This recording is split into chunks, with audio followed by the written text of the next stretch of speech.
She opened the door to wolves, and they destroyed everything she thought she knew about survival. Rhea Callan had spent 3 years hiding from the world in a mountain cabin where civilization was just a rumor. She'd survived blizzards, hunger, and the kind of loneliness that eats you from the inside out. But the night 2 predators came scratching at her door during the worst storm of the decade, she made a choice that would shatter the fragile peace she'd built and force her to confront the one thing more dangerous than wolves: trust.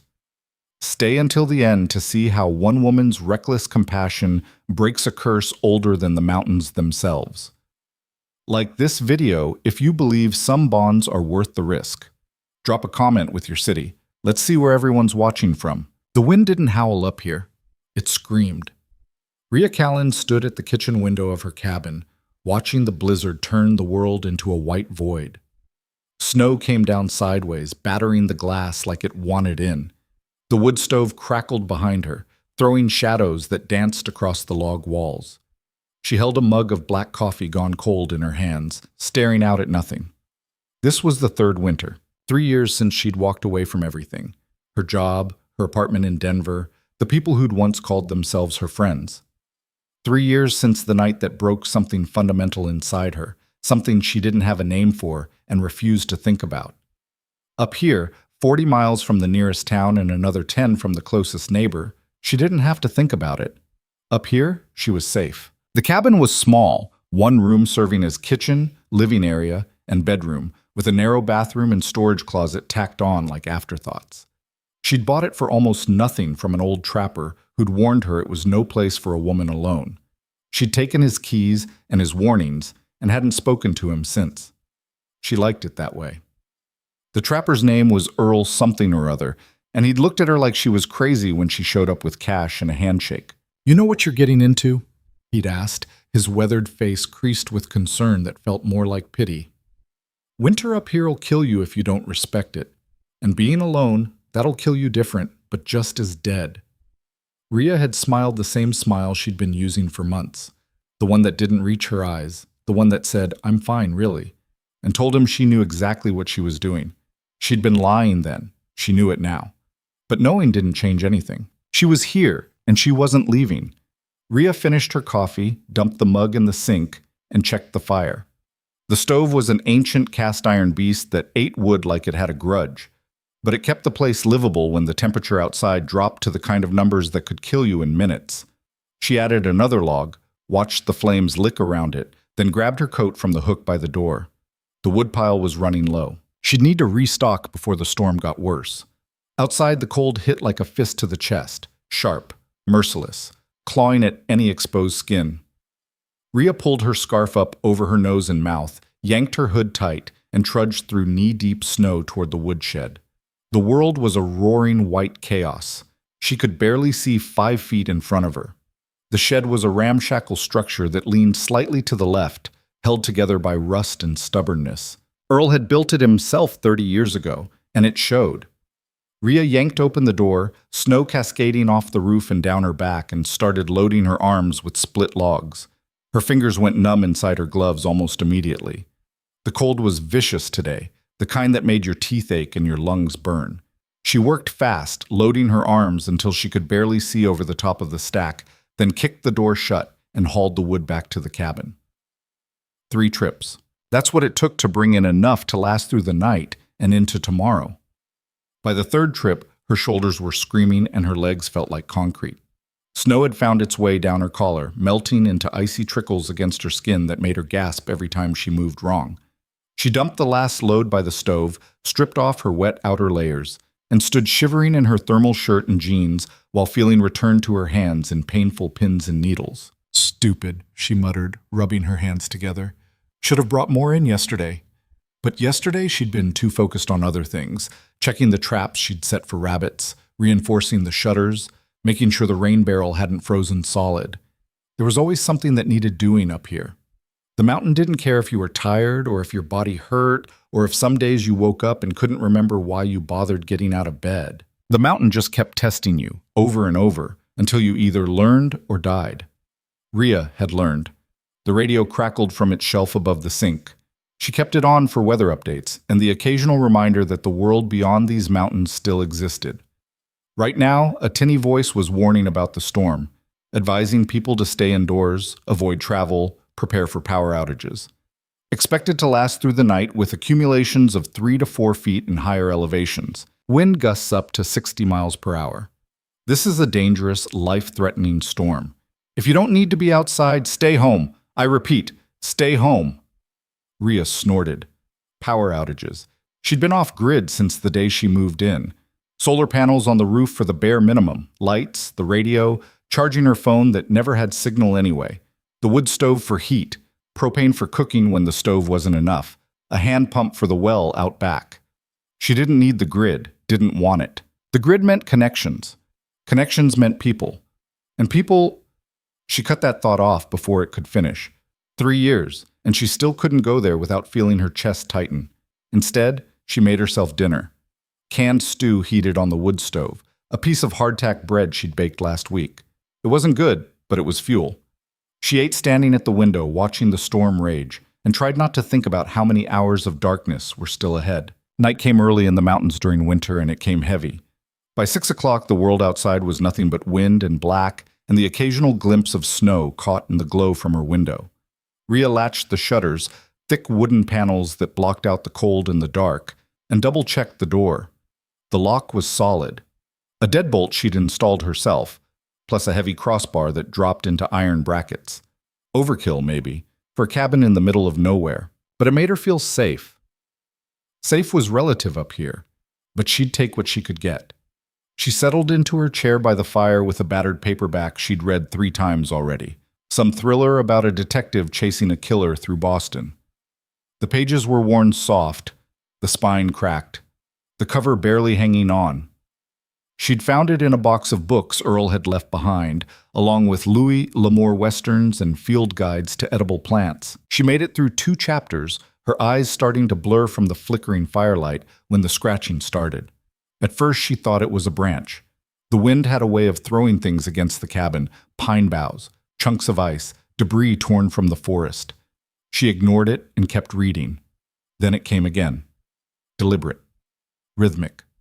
Scratch. Scratch. Scratch. Rhea set the book down and listened.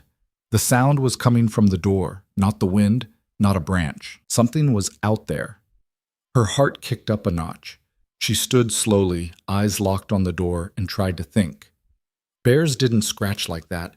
They'd slam their weight against the wood, testing it. Mountain lions didn't announce themselves. They were ghosts, silent until the moment they struck. Elk, deer, they'd have bolted at the first hint of the storm. Scratch, scratch. Closer now. Lower on the door. Rhea grabbed the shotgun from its mount above the fireplace. She kept it loaded, had since the first week she moved in, after Earl told her a story about a black bear that had torn through a neighbor's door looking for food. "You hesitate up here," he'd said, "and you're done." She didn't plan on hesitating. Her hands were steady as she checked the chamber, but her pulse was hammering in her ears. The scratching continued, insistent, and underneath it she could hear something else. A low sound, almost buried under the wind. Breathing. "Go away," she called out, her voice hard. "You don't want to be here." The scratching stopped. For a long moment, there was nothing but the wind and the crackle of the fire and the thud of her own heartbeat. Rhea didn't move, didn't breathe. The shotgun was heavy in her hands, familiar, grounding. Then she heard it, a sound that cut through the storm like a blade. A whimper, low, pained, desperate. It wasn't a sound an animal made when it was hunting. It was the sound something made when it was dying. Rhea's grip on the shotgun tightened.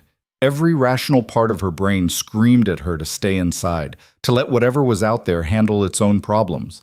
This wasn't her fight. This wasn't her responsibility. She'd come up here to get away from responsibility, from the weight of other people's expectations and needs. She'd come here to be alone, but the sound came again. Weaker this time, fading under the howl of the wind, and something in her chest cracked. She knew that sound, knew what it felt like to be on the other side of a door, desperate and hurting, waiting for someone to open it, waiting for help that never came. "Damn it," she whispered. She set the shotgun down against the wall, within reach, but not in her hands, and grabbed the flashlight from the shelf by the door. Her fingers fumbled with the deadbolt. The crossbar was heavier than she remembered, and it took both hands to lift it free. The wind nearly ripped the door out of her hands the moment she cracked it open. Snow blasted into the cabin, swirling in the sudden warmth, and the cold was like a living thing trying to drag her outside. Rhea braced herself against the doorframe and aimed the flashlight into the storm. Two shapes huddled on her porch. Wolves. Her breath caught in her throat. The beam of light reflected off eyes, amber, wild, glowing like embers in the dark. One of the wolves was massive, easily 150 pounds, silver gray with dark markings across its face and shoulders. It stood between her and the second wolf, body tense, head low, teeth bared in a warning that was crystal clear. Don't come closer. But it wasn't attacking. It wasn't advancing. It was protecting. Rhea shifted the light to the second wolf and felt her chest tighten. This one was smaller, darker, maybe a female, though it was hard to tell with all the blood.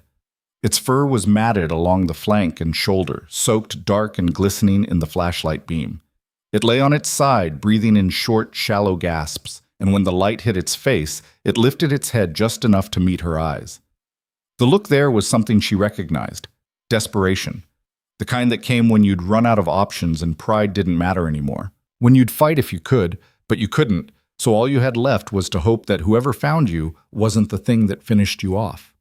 Rhea had seen that look in a mirror once. 3 years ago, in a hospital bathroom, after the doctors stitched her up and the police took their statements and everyone kept saying how lucky she was to be alive. Lucky.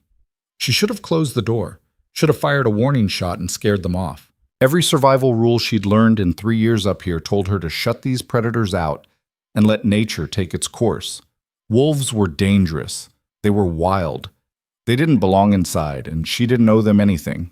But she looked at the injured wolf again, at the way its sides heaved with each breath, at the blood pooling beneath it, at the way the silver wolf pressed close like it could keep its companion alive through sheer proximity, and she heard herself say, "You've got to be kidding me." The silver wolf's ears flicked toward her voice. It didn't growl, didn't lunge, just watched her with those unsettling amber eyes, like it was waiting for something, like it expected her to make a choice. Rhea looked at the injured wolf again. It was dying. She didn't need a veterinary degree to see that. Whatever had torn into it, another predator, a fall, a fight with something bigger and meaner, had done serious damage. Deep gashes that went down to muscle, maybe deeper. If she left it out here, it would be dead by morning, probably sooner. "This is insane," she muttered. "This is the stupidest thing I've ever done." But she stepped back and opened the door wider. "Get in," she said, her voice rough, "before I change my mind." The silver wolf moved first. It stepped forward cautiously, eyes never leaving hers, body still tense and ready to bolt, or attack if she made the wrong move. It slipped past her into the cabin, moving like smoke, silent and fluid, and once inside it turned immediately to look back at the injured wolf. Rhea set the flashlight down on the porch and moved toward the wounded animal. "Easy," she said quietly, crouching in the snow. "I'm trying to help. Don't make me regret this." The injured wolf flinched when she got close, a low whine escaping its throat, but it didn't snap. Didn't try to run. Its amber eyes tracked her movements, wary and hurting, as she slipped her arms under its body. The wolf was heavier than she expected, dead weight, muscles gone slack from blood loss and exhaustion. Rhea adjusted her grip, careful to avoid the worst of the wounds, and lifted. Blood soaked into her sleeves immediately, warm and sticky, and the wolf let out another whimper that made her stomach twist. "I know," she said, though she had no idea if it could understand. "I know it hurts. Just hang on." She carried it inside, her arms shaking from the effort, and the silver wolf backed up to give her space. But its gaze never wavered, tracking her every movement with an intensity that made the hair on the back of her neck stand up. These weren't normal wolves. There was something else going on here, something she didn't understand and wasn't sure she wanted to. Rhea kicked the door shut behind her, cutting off the storm, and the sudden silence inside the cabin was deafening. Just the crackle of the fire, the ragged breathing of the injured wolf, and the pounding of her own heart. She stood there for a moment, breathing hard, with a dying wolf in her arms and a second one watching her from 6 feet away, and thought, "What the hell have I done?" The injured wolf whimpered again, a soft, broken sound that cut through her panic. Right, no time for second guessing. Rhea carried it to the rug in front of the fire, her favorite spot, the warmest place in the cabin, and laid it down as gently as she could. The wolf's eyes were half closed now, its breathing ragged and uneven. Blood pooled beneath it, spreading across the worn fibers of the rug. "Stay with me," she said, her hands hovering over the wounds, unsure where to start. "Don't you dare die on my floor." She ran to the bathroom and grabbed her first aid kit, a plastic tackle box stuffed with bandages, antiseptic, pain meds, sutures she'd bought in case she ever needed to stitch herself up. It was designed for human injuries, small cuts and sprains, not trauma like this. But it was all she had. When she came back, the silver wolf had moved closer to its companion. It lay down beside the injured one, head resting near its neck, and the gesture was so clearly protective, so human in its tenderness, that Rhea stopped mid-step. She'd seen people show less care for each other. "All right," she said, shaking off the thought. She set the kit down and grabbed a stack of clean towels from the bathroom closet. "Let's see what we're dealing with." She knelt beside the injured wolf and started cutting away the matted fur with scissors, her hands as steady as she could make them. The wounds were deep, 3 long gashes running from shoulder to ribs, like something with claws had tried to rip it open. The edges were ragged, torn, and when she pressed a towel against them to clear away the blood, the wolf jerked and let out a sharp yelp. The silver wolf's head snapped up, its lips pulled back in a silent snarl, teeth bared, and for a moment Rhea thought she was about to find out what it felt like to have a wolf's jaws around her throat. "I'm helping," she said quickly, meeting its eyes. "I'm not trying to hurt it, but this is going to be bad either way." The silver wolf held her gaze for a long moment. Then, slowly, its snarl faded.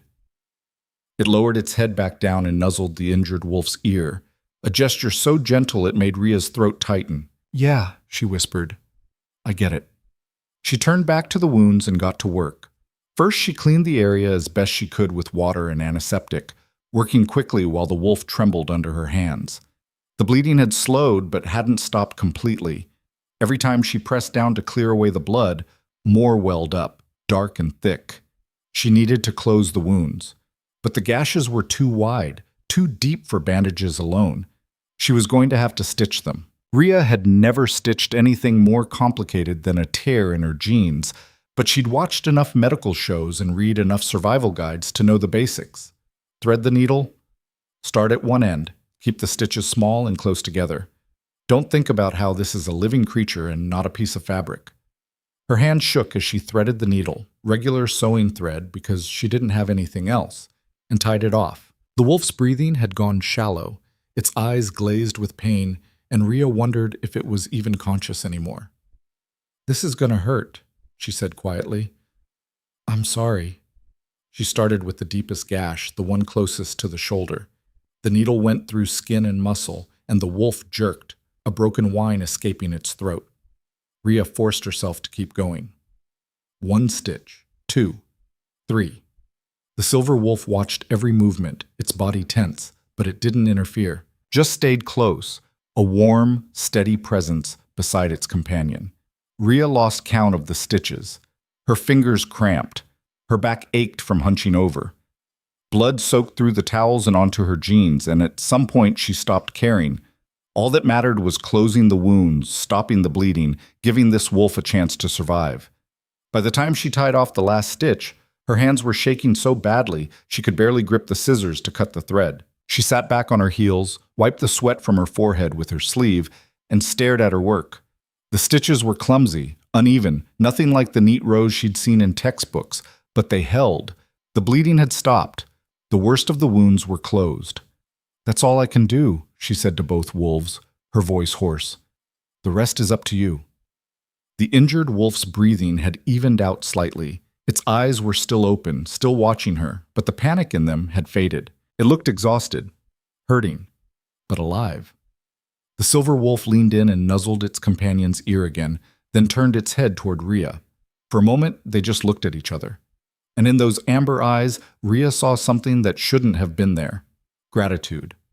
She looked away, her chest tight, and busied herself with wrapping the wolf's torso in bandages. She used half the towels she owned to layer over the stitches, then secured everything with medical tape that probably wouldn't hold for more than a few hours. When she was done, she stood up, cleaned her hands in the sink, the water running red, then pink, then finally clear, and realized she was shaking all over. Adrenaline crash. Her legs felt like jelly, and there was a rushing sound in her ears that had nothing to do with the storm outside. She'd just brought 2 wolves into her home. She'd stitched one back together with sewing thread and hope. She'd broken every rule of survival she'd learned, and for what? Because she couldn't stand to hear something suffer, because she knew what it felt like to be left behind. "You're losing it, Callan," she muttered, gripping the edge of the sink. The silver wolf was still watching her. It had moved to lie beside its companion, one massive paw resting protectively over the injured wolf's neck, and those eyes tracked her as she moved to the stove and added more wood with shaking hands. The fire flared up, casting dancing shadows across the cabin walls, and Rhea sank into her chair and pulled a blanket around her shoulders. The shotgun was still by the door. She should get it, should keep it close, just in case. But she didn't move. For a long moment, the only sounds were the crackle of the fire and the steady breathing of the 2 wolves. Then the silver wolf huffed, a soft sound, almost like a sigh, and settled its head on its paws. "You bite me," Rhea said quietly, "and I'll shoot you. Understood?" The wolf's ears flicked toward her voice. It didn't open its eyes. Rhea pulled the blanket tighter and told herself she'd stay awake. She'd keep watch. She'd make sure these animals didn't turn on her the moment she let her guard down. But exhaustion was a weight pressing down on her, and the warmth of the fire was making her eyelids heavy. Outside, the storm raged on, wind screaming, snow piling up against the walls. Inside, the cabin was warm and quiet and almost peaceful. Rhea's eyes drifted closed. She must have dozed off because when she jerked awake again, the fire had burned down to embers and the cabin was cold. Gray dawn light leaked through the gaps in the shutters, pale and thin. The storm had quieted to a steady whisper of wind. Rhea sat up, every muscle stiff and aching, and looked toward the fireplace. Both wolves were still there. The injured one was asleep, sides rising and falling in deep, even breaths that didn't sound nearly as labored as before. The silver one was awake, sitting upright near the door, watching it like a sentinel. When Rhea moved, the silver wolf's head swiveled toward her. Their eyes met, and Rhea felt that same strange jolt she'd felt last night. Like this wasn't just an animal looking at her. Like there was something more behind those eyes. Something aware, intelligent, knowing. "You're still here," she said quietly. The wolf's ears swiveled toward her voice. It didn't move otherwise. Rhea stood, her joints protesting, and went to check on the injured wolf. She knelt beside it, careful not to startle it, and peeled back the edge of the bandages. The wounds looked better than she'd expected. No signs of infection, no heat, no swelling, no red streaks. The stitches were holding. The bleeding had stopped completely. "You're tougher than you look," she murmured, replacing the bandages with fresh ones from the dwindling stack. The injured wolf stirred at her touch, its eyes opening halfway. It looked at her with that same exhausted gratitude, then closed its eyes again and drifted back to sleep. When Rhea stood, the silver wolf was right there.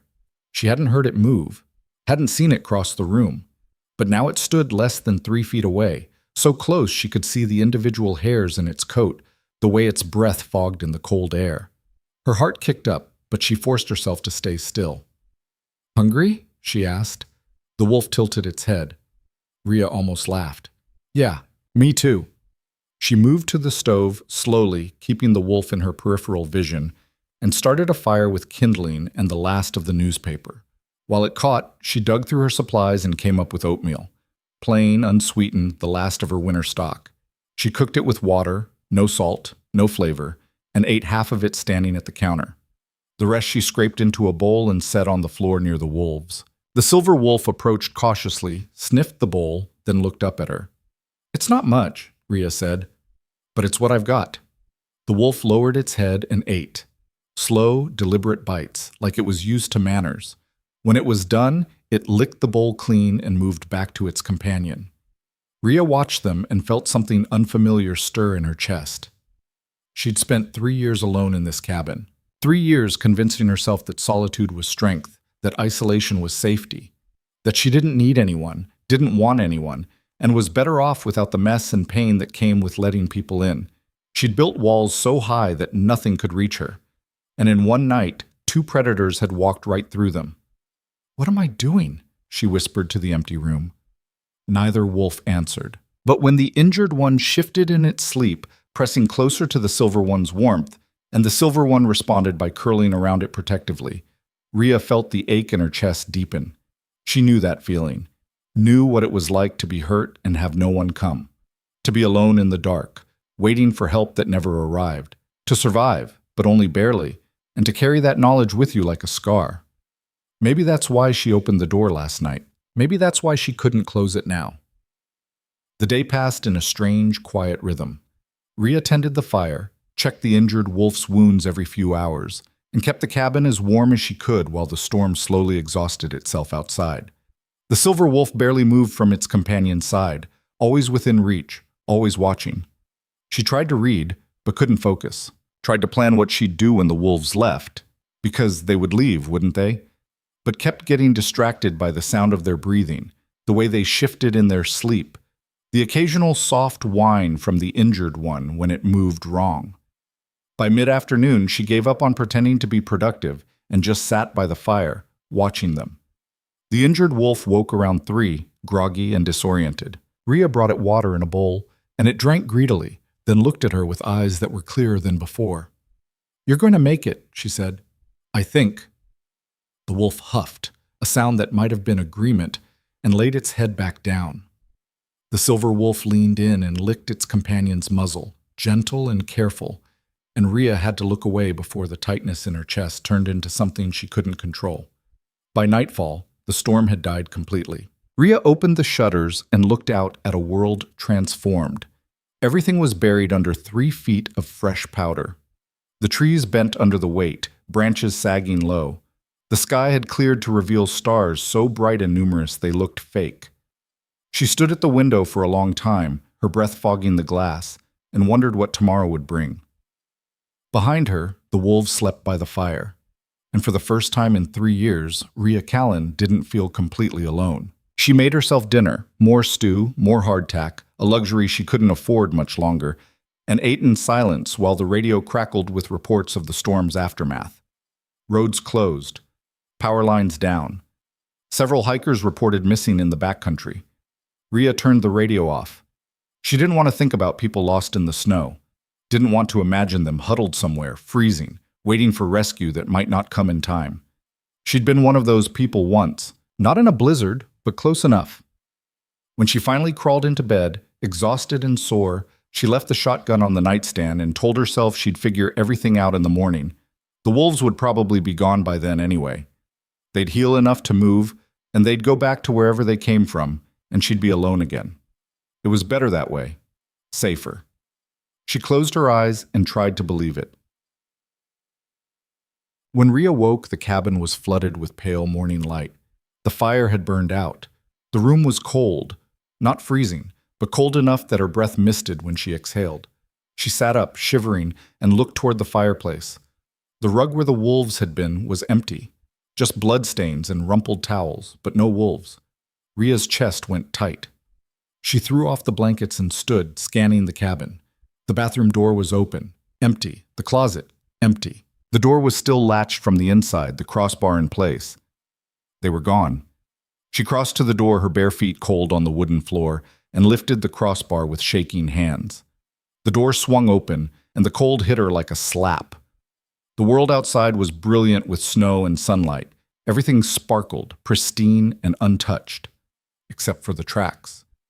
2 sets of wolf prints led away from the porch, heading into the forest. One set was deep and steady, the silver wolf. The other was lighter, slightly uneven, but moving under its own power.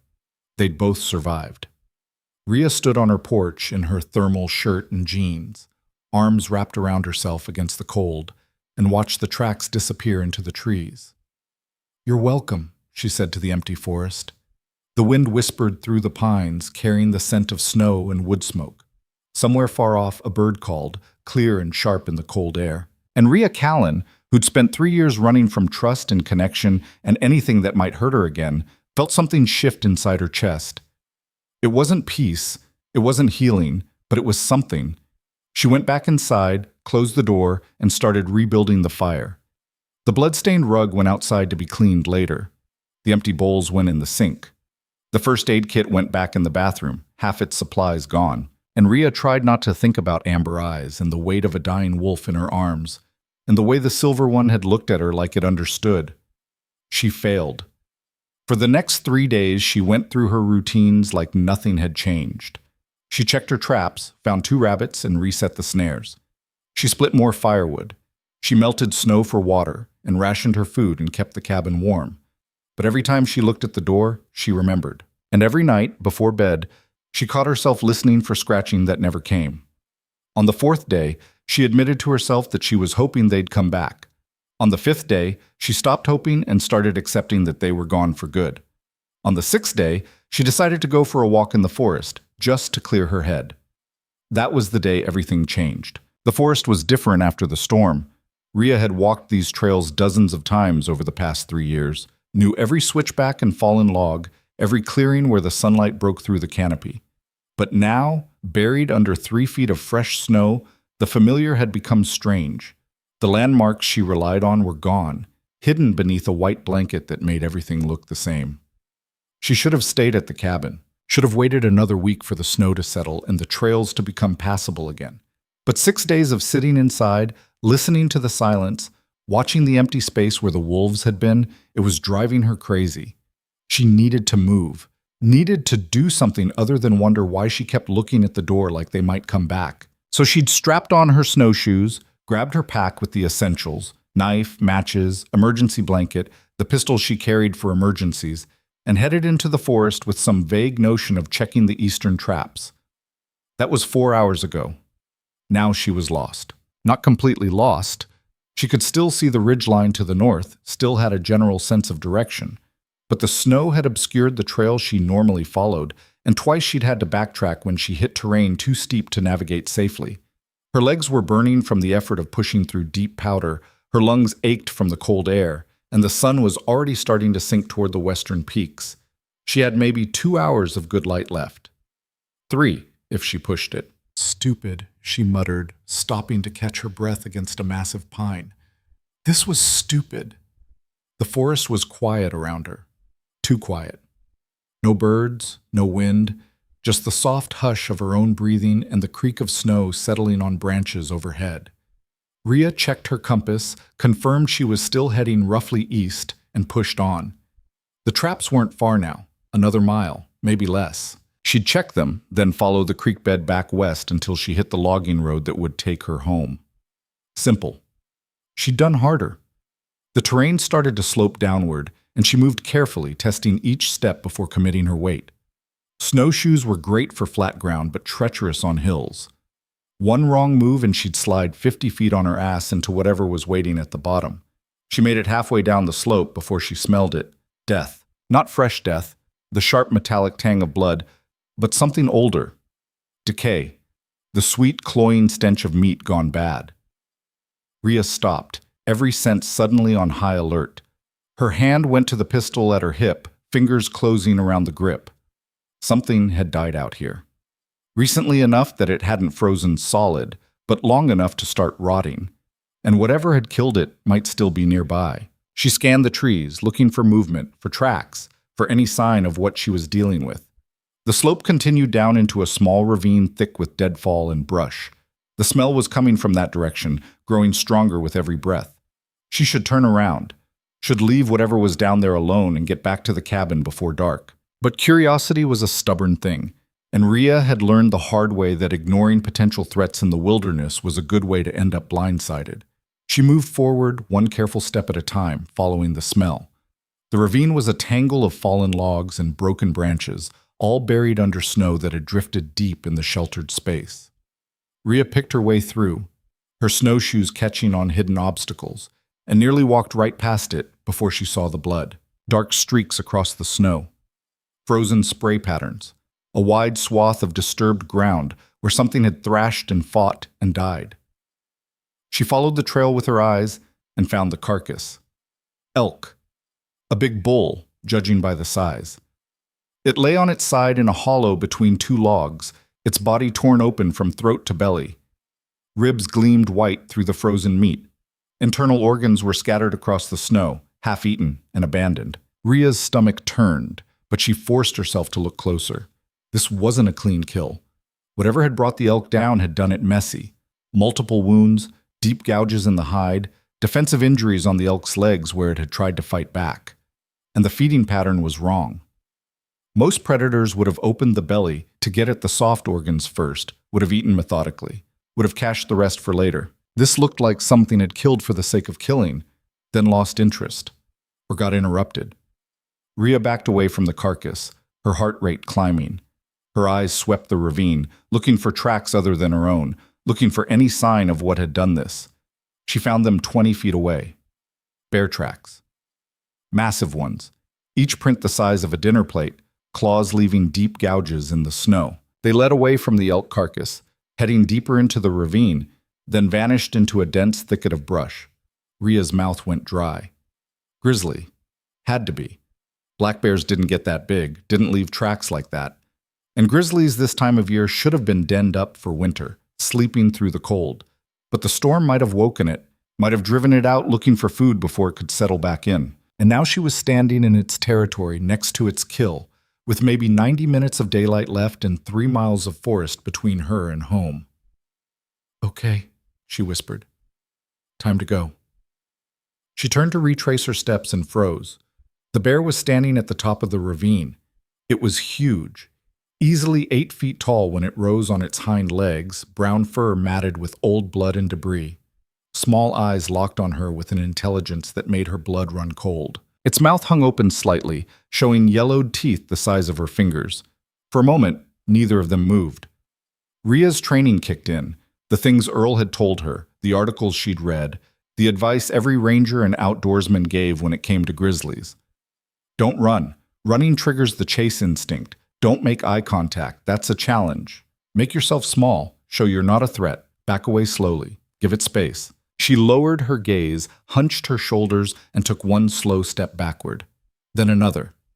The bear dropped to all fours and huffed, a sound like a diesel engine turning over. Ria kept moving. Slow, steady, non-threatening.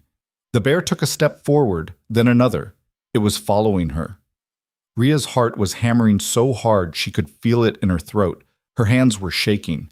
Every instinct screamed at her to run, to drop her pack and sprint for the trees, to do something other than this slow, controlled retreat that felt like suicide. But she kept her movement small, her breathing even, and prayed the bear would lose interest. It didn't. It kept coming, closing the distance, and now she could hear the rumble in its chest. Not quite a growl, but close. A warning. She was in its space, near its food, and it wanted her gone. Ria's foot caught on something hidden under the snow.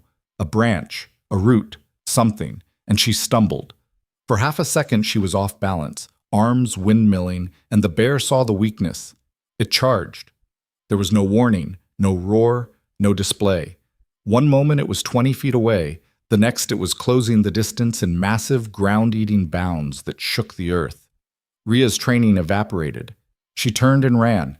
The snowshoes made it impossible to move fast. She kicked them off mid-stride, losing precious seconds, and plunged into the deep snow in her boots.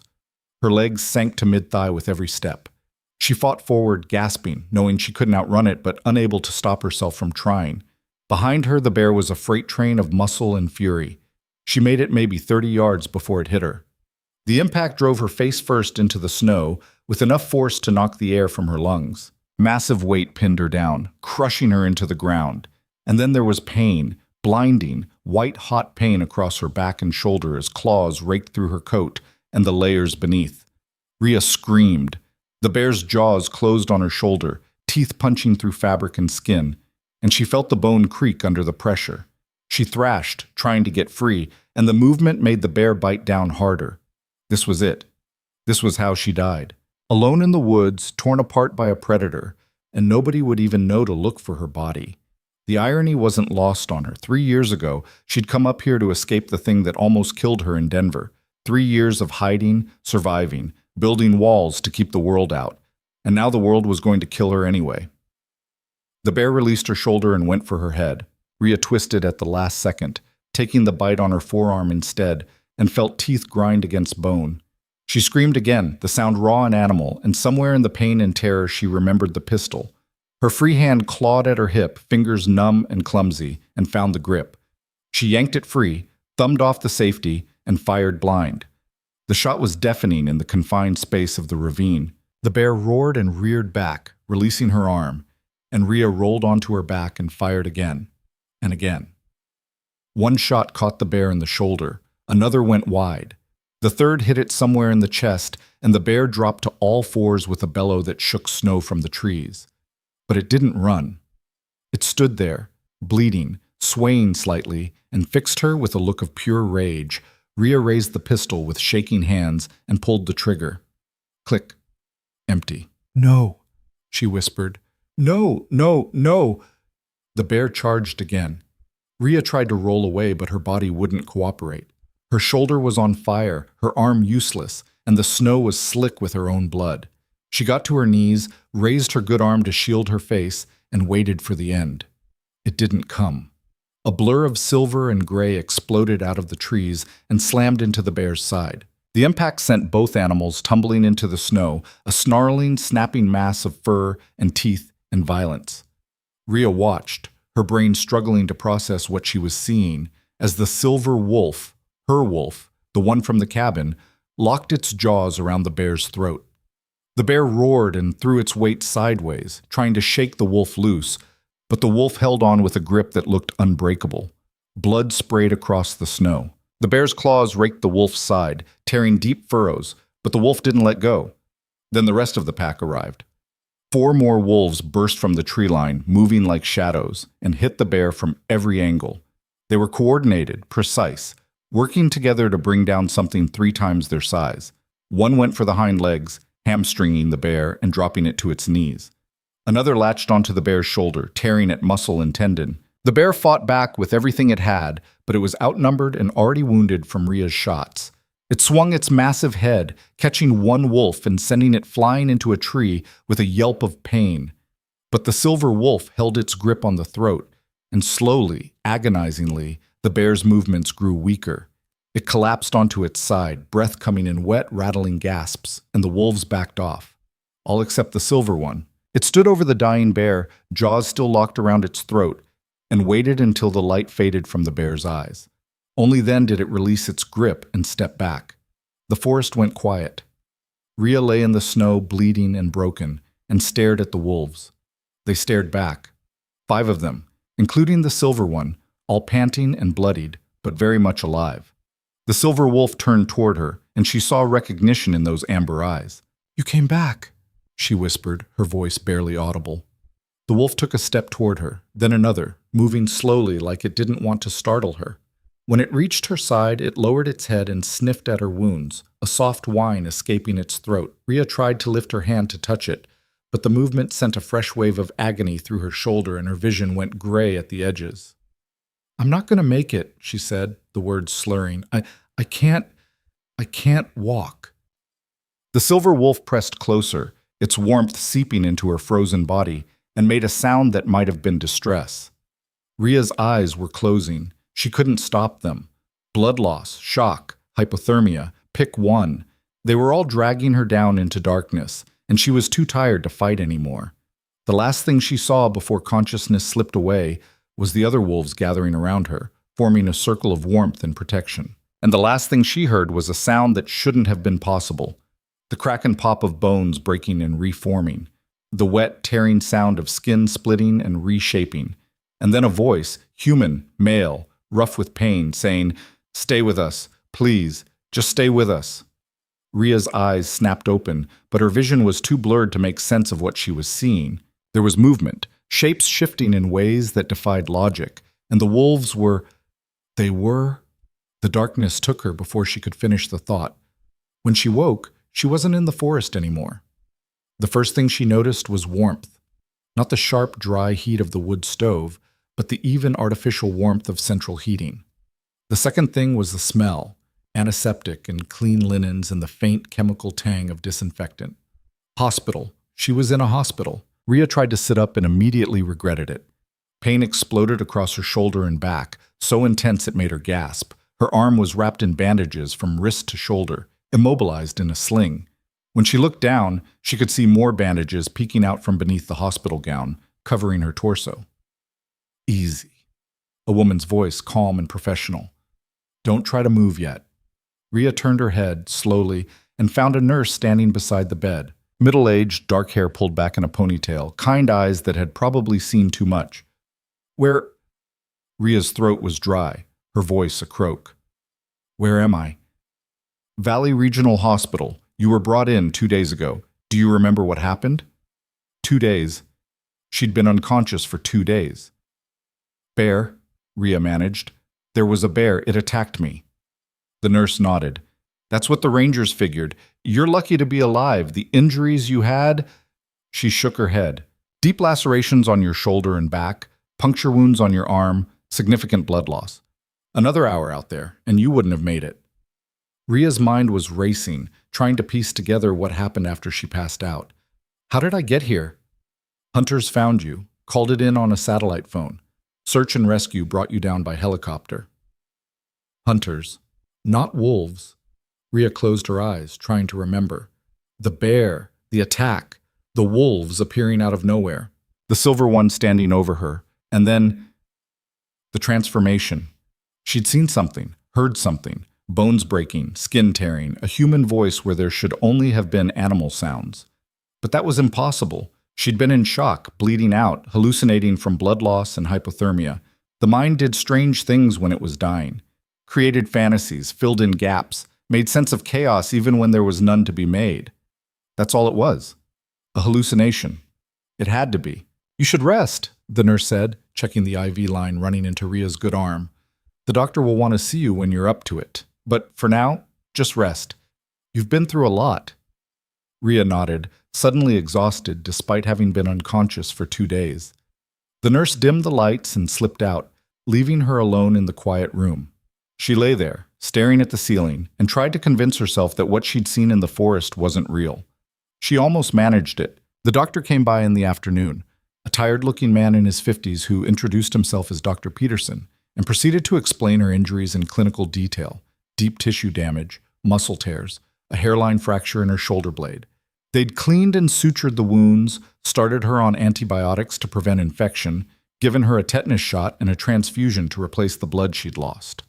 You'll need physical therapy, he said, making notes on a tablet. And I want you staying somewhere with people for at least a few weeks. No going back to that cabin alone until you've healed. Rhea wanted to argue, but she was too tired. Besides, he was probably right. She couldn't chop wood one-handed, couldn't defend herself if another predator came around, couldn't even dress herself without help right now. Is there someone we can call? Dr. Peterson asked. Family? Friends? No, Rhea said quietly. There's no one. He looked at her with something like pity, and she hated it. Hated the assumption that being alone meant being broken, that she needed fixing. We'll work something out, he said finally. There are resources, transitional housing, people who can help. I'm fine, Rhea cut him off. I'll figure it out. Dr. Peterson didn't look convinced, but he didn't push. He finished his notes, told her to rest, and left. Rhea was alone again. She spent the rest of the day drifting in and out of sleep, haunted by dreams of amber eyes and silver fur, and the sound of bones breaking in ways bones shouldn't break. Every time she woke, she checked the room, half expecting to find wolves standing guard beside her bed. But there was only the beep of monitors and the quiet hum of the hospital at night. On the third day, they moved her out of the ICU and into a regular room. The change of scenery didn't help. She still felt trapped, caged, cut off from the forest and the cabin and the life she'd built for herself. A social worker came by to talk about her options. Rhea answered the questions mechanically. No, she didn't have insurance. Yes, she understood there would be bills. No, she didn't need help finding housing. She had a place. The woman left her a stack of pamphlets about financial assistance and support groups and resources for people living in rural isolation. Rhea stuffed them in the drawer beside her bed and tried not to think about how pathetic it all felt. She was staring out the window at the mountains in the distance when someone knocked on the door. "Come in," she said without turning. The door opened and a man stepped inside. Rhea glanced over, expecting another doctor or nurse, and felt her breath catch. He was tall, well over 6 feet, with broad shoulders and the kind of build that came from hard physical work, not a gym. Dark hair, slightly too long, fell across his forehead. Strong features, sharp jawline, a few days' worth of stubble. But it was his eyes that stopped her cold. Amber. The exact same shade as the silver wolf's. "Rhea Callan?" His voice was deep, rough around the edges, with an accent she couldn't place. "My name is Kyle Varon. I need to talk to you." Rhea's heart was pounding. She gripped the bed rail with her good hand, suddenly very aware that she was injured, vulnerable, and alone in a room with a stranger who had eyes that shouldn't exist on a human face. "Who are you?" she asked, her voice steadier than she felt. Kale closed the door behind him and stepped further into the room. He moved with a predator's grace, every step deliberate and controlled, and Rhea's instinct screamed at her to run, but there was nowhere to go. "I'm the one you saved," Kyle said quietly. "In the storm. When you opened your door and let us in." Rhea stared at him. "That's not possible." "You saw," Kale said, moving closer. "In the forest, when the bear attacked. You saw us change. I know you did." She shook her head, pressing back against the pillows. "I was hallucinating. Blood loss. Shock. It wasn't real." "It was real." Kale stopped at the foot of her bed, his amber eyes locked on hers. "And you deserve to know the truth. You saved my life. The least I can do is be honest with you." "You're insane," Rhea whispered. "You need to leave." "I'm not leaving until you hear me out." His voice was calm, patient, like he was talking to a spooked animal. "I know you're scared. I know this sounds impossible. But you opened your door to 2 wolves during a blizzard and stitched one of them back together with thread from a sewing kit. You're not someone who runs from impossible things." Rhea's mouth was dry.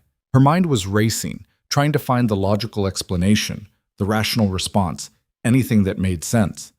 But she kept coming back to those eyes, and the way he moved, and the fact that he knew things he shouldn't, details about the cabin, about the storm, about what she'd done. "What are you?" she asked finally. Kyle exhaled, some of the tension leaving his shoulders. "Cursed, or we were until you broke it." "Cursed," Rhea repeated flatly. "My pack and we were betrayed, transformed against our will and forced to live as wolves, trapped between 2 forms, unable to fully return to either. For years we've been stuck like that, animals with human minds, people with wolves' bodies, hunted by both sides, trusted by neither." He paused, his gaze dropping to the floor for a moment before meeting hers again. "Until you." "I didn't do anything," Rhea said. You were hurt. I couldn't leave you outside to die." "Exactly." Kale's voice was soft, almost reverent. "You showed compassion when you had every reason not to. You risked your life for creatures you should have feared, and that act, that choice, it broke the curse, restored our ability to shift at will instead of being trapped." Rhea's head was spinning. This couldn't be real. Curses weren't real. Shapeshifters weren't real. But she'd seen the wolves vanish from a locked cabin. She'd seen them appear in the forest when she needed them most. And now she was looking at a man with a wolf's eyes who moved like he'd spent years on 4 legs instead of 2. "Prove it," she heard herself say. Kale's eyebrows rose. "What?" "If you're telling the truth, prove it. Show me." For a long moment, Kale just looked at her. Then, slowly, he nodded. "All right, but not here. Too many people, too many cameras. If you can walk, I'll take you somewhere private." "I can walk," Rhea said, though she wasn't entirely sure that was true. "Give me a minute." Kyle stepped outside while she struggled into the clothes someone had left in her closet. Sweatpants, a loose shirt that didn't aggravate her bandages, socks, but no shoes. Moving hurt, but she managed. When she opened the door, Kyle was waiting in the hallway. He offered his arm, and after a moment's hesitation, Rhea took it. His skin was warm, almost feverish, and she could feel the strength in the muscles beneath. He led her down the corridor to a service stairwell, then up 2 flights to a door marked Roof Access, Authorized personnel only. Kale pushed it open without hesitation. We're not supposed to be up here, Rhea said. I know. The roof was flat, dotted with HVAC units and satellite dishes, and bitterly cold. Rhea shivered in her thin clothes, but Kyle didn't seem to notice the temperature. He led her to a corner away from the door, away from any cameras, and turned to face her. Last chance to change your mind, he said. Rhea crossed her good arm over her chest and lifted her chin. Show me. Kyle nodded. He stepped back, giving himself space, and closed his eyes. For a moment, nothing happened. Then Rhea heard it. The same sound from the forest. Bones shifting, cracking, reshaping themselves. Kyle's body shuddered, muscles rippling beneath his skin, and then the change began. It wasn't smooth, it wasn't magical or beautiful. It was violent and visceral and looked like it hurt. His spine curved, vertebrae popping into new configurations. His face elongated, jaw stretching, teeth sharpening. Fur erupted across his skin in waves, dark gray and silver, and his hands became paws. In less than 30 seconds, the man was gone. In his place stood the silver wolf. Rhea's legs gave out. She sat down hard on the cold concrete, her breath coming in short gasps, and stared at the impossible thing in front of her. The wolf, Kyle, stepped closer and lowered his head, pressing his muzzle gently against her uninjured shoulder. The same gesture he'd made in the cabin when she'd finished bandaging his companion. Rhea's hand came up without conscious thought and buried itself in the thick fur at his neck. It was real, warm and solid and real. Oh my God, she whispered. It's real. You're real. The wolf made a soft sound, not quite a whine, not quite a huff, and then the transformation reversed. Bones cracked and reformed, fur receded, and within seconds Kyle was kneeling in front of her, human again and breathing hard. I'm real, he said quietly, and I owe you my life. Rhea looked at him.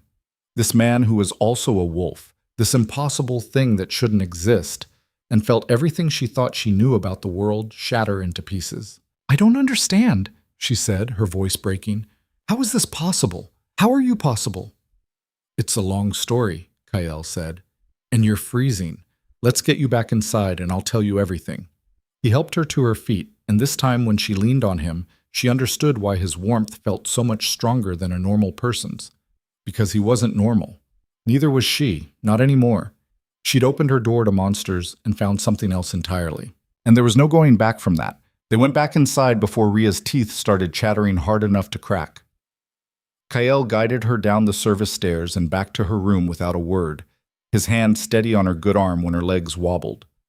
The hospital hallway was bright and sterile and completely ordinary, and Rhea felt like she'd stepped through a door into a different universe and couldn't find her way back. She'd just watched a man turn into a wolf, on a hospital rooftop, in broad daylight. Her brain kept trying to rationalize it, hallucination, dream, some kind of elaborate trick, but her hand still remembered the feel of his fur, warm and real beneath her fingers. When they reached her room, Kyle closed the door and pulled the visitor's chair close to the bed. Rhea sat on the mattress, her injured shoulder throbbing from the cold and the movement, and waited for him to start talking. He didn't. Instead, he looked at her with those impossible amber eyes and said, "Ask me anything. I know you have questions." Rhea had about 1,000 questions, all of them fighting to get out at once. She picked the most important one. The wolf I stitched up, the one that was bleeding out on my floor, who was that? My sister. Mira. Kale's expression softened slightly. She took a bad hit defending our territory from a rival pack. Would have died if you hadn't helped her. Is she poor? Rhea stopped, not sure how to finish that sentence. Human? Wolf? Both? She's fine now, healed.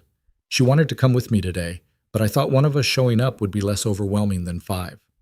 5, Rhea repeated. There were 5 of you in the forest, 5 wolves. My pack. What's left of it anyway? Kale leaned forward, elbows on his knees.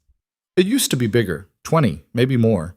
But the curse, not everyone survived it. Some of us got stuck mid-transformation and couldn't shift back. Others lost themselves completely. Too much wolf, not enough human. They went feral. The way he said it made Rhea's stomach turn. What happened to them? We had to put them down. Kale's voice was flat, emotionless, but his hands were clenched into fists. They were family, pack, but they were also dangerous, and we couldn't let them hurt anyone. So we did what had to be done. Rhea thought about the silver wolf standing over the dying bear, jaws locked around its throat, waiting for the light to fade from its eyes. The same cold efficiency, the same grim necessity. "Who cursed you?" she asked. Kale's jaw tightened. "A man named Corvus. He calls himself a witch, a sorcerer. I don't know what the right word is. All I know is he has power, and he uses it to hurt people." "Why?" "Because we refuse to work for him." Kale stood and moved to the window, looking out at the mountains. 3 years ago, Corvus came to our territory with an offer. He wanted muscle, people who could track, hunt, intimidate. He was building some kind of criminal network, smuggling operations through the backcountry. He thought shifters would be perfect for the job. "You said no," Rhea guessed. "We said hell no." Kael's reflection in the glass looked harder, older. "My father was pack leader then. He told Corvus we weren't mercenaries, weren't interested in his money or his schemes. Told him to get off our land and not come back. And Corvus didn't take that well. Corvus came back a week later with 3 other practitioners and enough cursed artifacts to outfit an army. They hit us at night when most of the pack was sleeping. We fought back, but..." Kale shook his head. "Magic isn't something you can fight with teeth and claws." By morning, 23 shifters had been locked into wolf form, permanently. My father was one of them. The weight in his voice made Rhea's chest ache. "I'm sorry." He lived for 6 months like that before the strain killed him. Watching him die piece by piece, knowing there was nothing I could do, Kale turned away from the window. That's when I became pack leader. And I swore I'd find a way to break the curse, no matter what it took. "And I broke it," Rhea said slowly, "by opening my door. By showing compassion when you had every reason not to. By choosing to help instead of looking away." Kyle moved back to the chair and sat down. The curse fed on isolation, on the belief that humans and shifters were enemies, that we couldn't coexist, couldn't trust each other. Your act of kindness undermined the foundation of the spell. Cracked it wide open. Rhea stared at her bandaged arm, thinking about the night of the storm, the scratching at her door, the choice she'd made. "I didn't do it to break a curse," she said quietly. "I did it because I know what it's like to be hurt and have no one come." When she looked up, Kael was watching her with an expression she couldn't read. "I know," he said. "I can see it in you, the same thing I saw that night in the cabin. You're running from something." Rhea's defenses snapped up immediately. "That's not your business." "You're right, it's not." Kael held up his hands. "I'm just saying, I recognize the look. I've worn it myself." They sat in silence for a moment, the hospital noises filtering in from the hallway, footsteps, distant voices, the beep of a monitor somewhere down the corridor. Finally, Rhea said, "What happens now? You got what you wanted. The curse is broken. So why are you here?" "Because you almost died saving my life a second time," Kael said bluntly. "And because Corvus isn't going to let this go. He'll find out the curse is broken, and when he does, he's going to come looking for answers, for revenge." Rhea's blood went cold. "You think he'll come after me?" "I think you're the one who broke his spell. That makes you either a threat or a tool, depending on how he sees it. Either way, you're not safe." "I'm never safe," Rhea said, the words coming out harsher than she intended. "That's why I live alone in the middle of nowhere. That's the whole point." "Living alone didn't save you from that bear." "The bear was bad luck. Wrong place, wrong time." "And what about next time?" Kale's voice was gentle, but insistent. "What happens when it's not a bear? When it's Corvus or someone working for him, and they come to your cabin looking for the woman who ruined his plans?"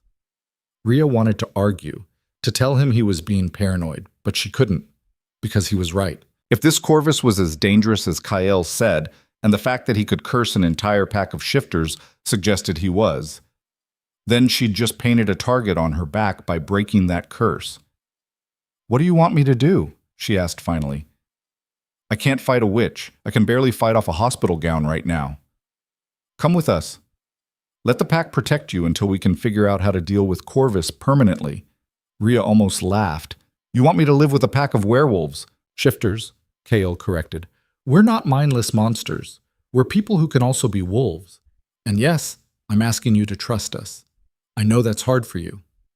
You don't know anything about me. I know you've been living alone in that cabin for 3 years. I know you don't have family or friends you're willing to call when you're bleeding out in a hospital bed. I know you opened your door to strangers because you understood what it was like to need help and not get it. Kale's gaze was steady, unflinching. I know you're scared of trusting people, and I'm not asking you to get over that overnight. I'm just asking you to let us keep you alive long enough to figure out what comes next. Rhea's throat was tight. She wanted to say no, to tell him to leave, to go back to her cabin and her solitude and pretend none of this had ever happened. But she couldn't, because part of her, the part that had opened the door during the storm, the part that had stitched up a dying wolf with shaking hands, that part wanted to say yes. I need to think about it, she said finally. Kale nodded. Fair enough, but don't take too long. The longer you stay here, the easier you are to find. He stood, moved toward the door, then paused with his hand on the handle. For what it's worth, he said without turning around, you saved more than just my life. You saved my sister, my pack, our future. We owe you a debt we can never repay. The least we can do is make sure you survive long enough to collect. Then he was gone, and Rhea was alone with her thoughts and the steady beep of the monitor and the weight of a choice she didn't want to make. She stayed in the hospital for 2 more days. The doctors wanted to keep her longer, but Rhea signed herself out against medical advice and hobbled to the parking lot with a prescription for antibiotics and painkillers she probably couldn't afford.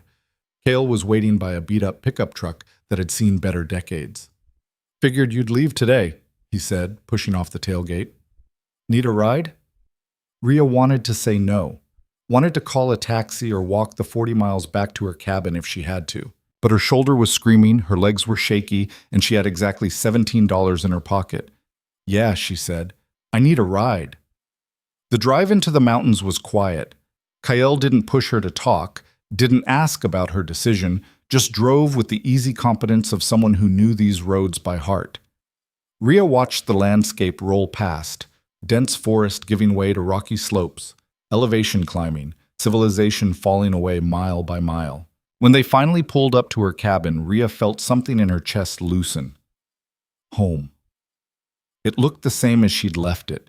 Snow piled high against the walls, the woodshed leaning slightly to the left, the solar panels coated in ice. Peaceful. Isolated. Safe. Kyle killed the engine. I'll help you get inside. He did more than that. He restocked her firewood, checked the traps, made sure the pump wasn't frozen, moved around her space like he belonged there, and Rhea hated how much she didn't mind. When he finally left, he stopped on the porch and looked back at her. The offer stands, he said. Whenever you're ready. Rhea nodded but didn't answer. She watched him disappear into the forest, then closed the door and dropped the crossbar. For the next 3 days, she tried to get back to normal. She tended the fire, ate her rations, read her battered paperbacks, tried to pretend everything was fine, but it wasn't. Because now when she looked at the forest, she wondered what else was out there. What other impossible things existed just beyond the edge of her understanding? And at night, when the cabin creaked and settled, she found herself listening for footsteps that sounded too heavy to be human. On the 4th day, the stranger arrived. Rhea was outside splitting kindling, awkward and painful with one arm in a sling, but necessary, when she heard the sound of an engine. She looked up to see a black SUV rolling up the access road, completely out of place in the wilderness. Her stomach dropped. The SUV stopped 30 feet from her cabin, and a man got out. He was older, maybe 60, with silver hair and a face that might have been handsome once before age, and cruelty carved it into something harder. He wore an expensive coat, leather gloves, and boots that had never seen a real trail. And when he smiled at her, Rhea's skin crawled. "Rhea Callan," he said, his voice smooth and cultured. "I've been looking for you." Rhea's hand tightened on the axe handle. "Who are you?" "My name is Corvus." He took a step forward, and Rhea saw 2 other men emerge from the SUV behind him. Big men, with the kind of builds that came from steroids and prison yards. "I believe you have something that belongs to me." Rhea's mind raced. The cabin was too far. She'd never make it inside before they caught her. The axe in her hand was her only weapon, and she was injured, outnumbered, outmatched. "I don't know what you're talking about," she said, trying to keep her voice steady. "Don't you?" Corvus tilted his head, studying her like she was a bug under glass.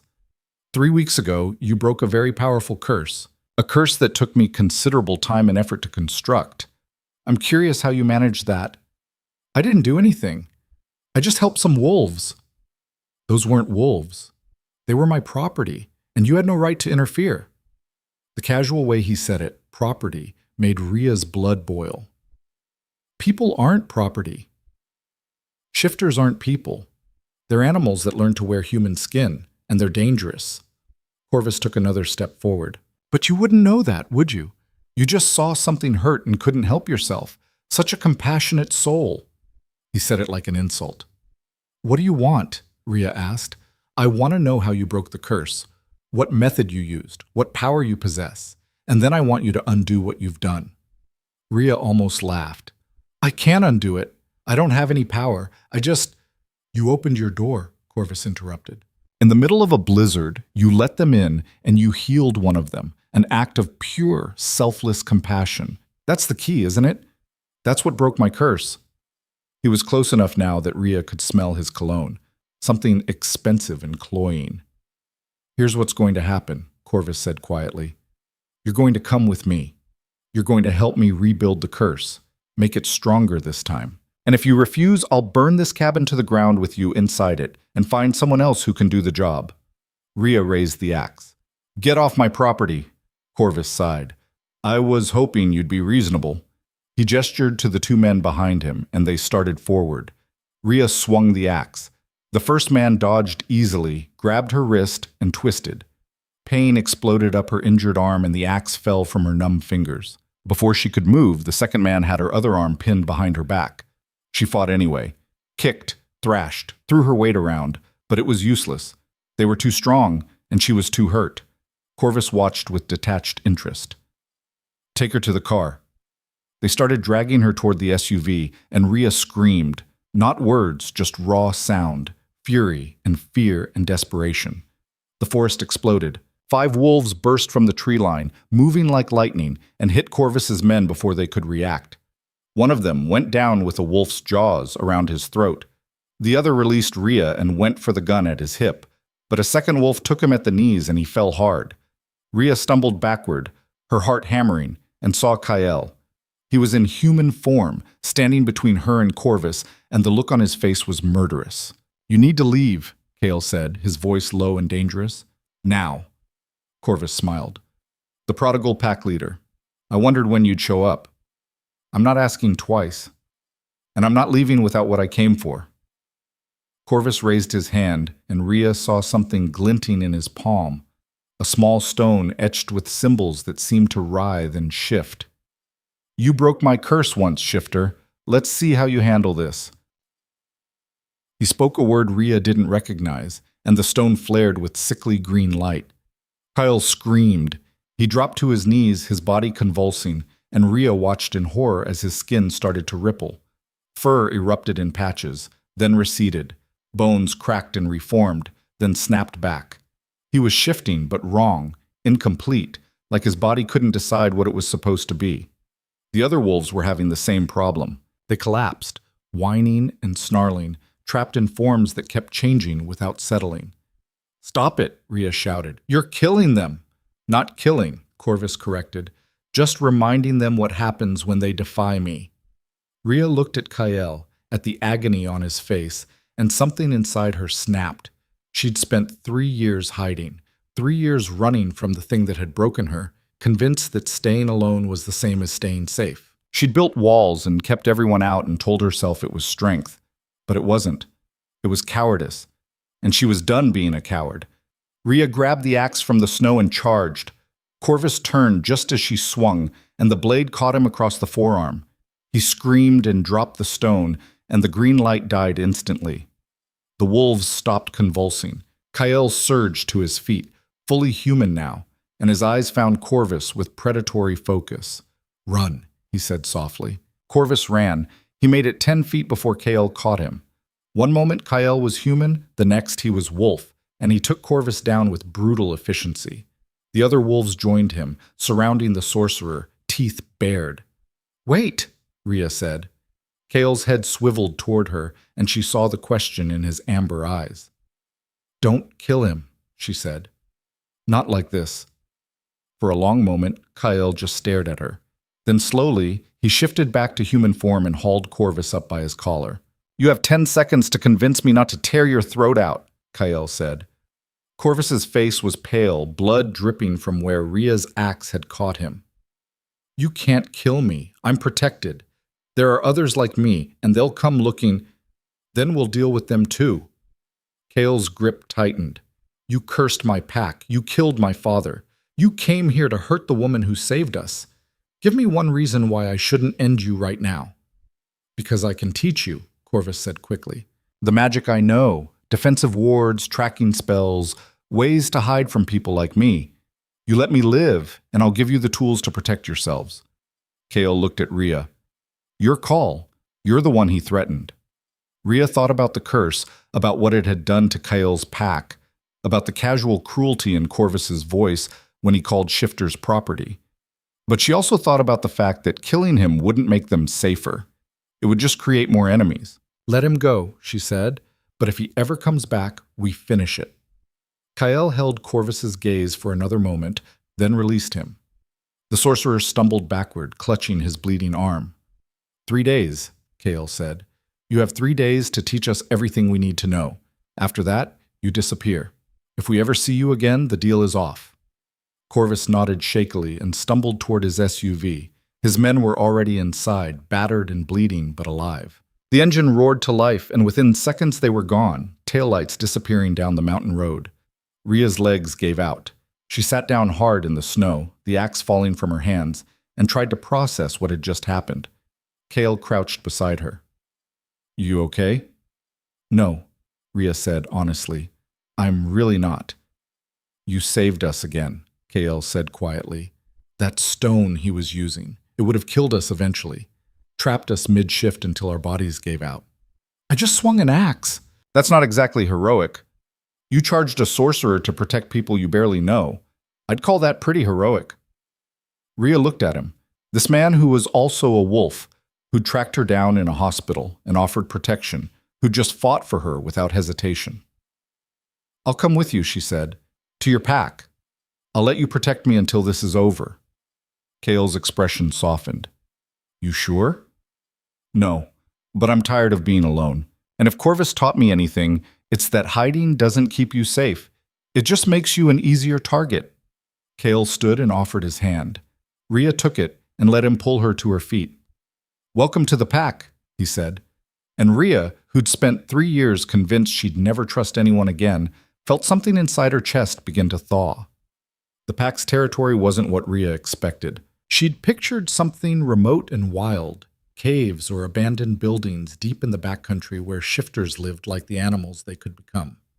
Instead, Kyle drove her to a compound of cabins clustered around a main lodge, tucked into a valley about 15 miles from her own place.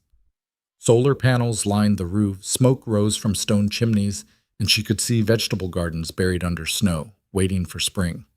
It looked like a homestead, a community, a home. "We're not savages," Kyle said, catching her expression as he killed the engine, despite what Corvus thinks. Rhea grabbed her pack, hastily stuffed with clothes and supplies from her cabin, and climbed out of the truck. Her shoulder protested the movement, but she ignored it. Pain was becoming background noise at this point. The door to the main lodge opened and a woman stepped out. She was tall and lean, with dark hair pulled back in a braid and the same amber eyes as Kyle. She moved with the same predatory grace, and when she smiled at Rhea, there was no mistaking the recognition. "You're the one who saved my life," the woman said, crossing the distance between them in long strides. "Mira Varen, I've been wanting to thank you." Up close, Rhea could see the faint scars along Mira's shoulder and neck, the same wounds she'd stitched closed with shaking hands and sewing thread. They'd healed remarkably well, barely visible now, but Rhea remembered how deep they'd been, how close Mira had come to bleeding out on her floor. "I just did what anyone would have done," Rhea said awkwardly. "No," Mira's smile faded, replaced by something more serious. Most people would have shut the door and let us die. You didn't. That took courage. Or stupidity. Sometimes they're the same thing. Mira gestured toward the lodge. Come on. Let's get you settled before the others descend.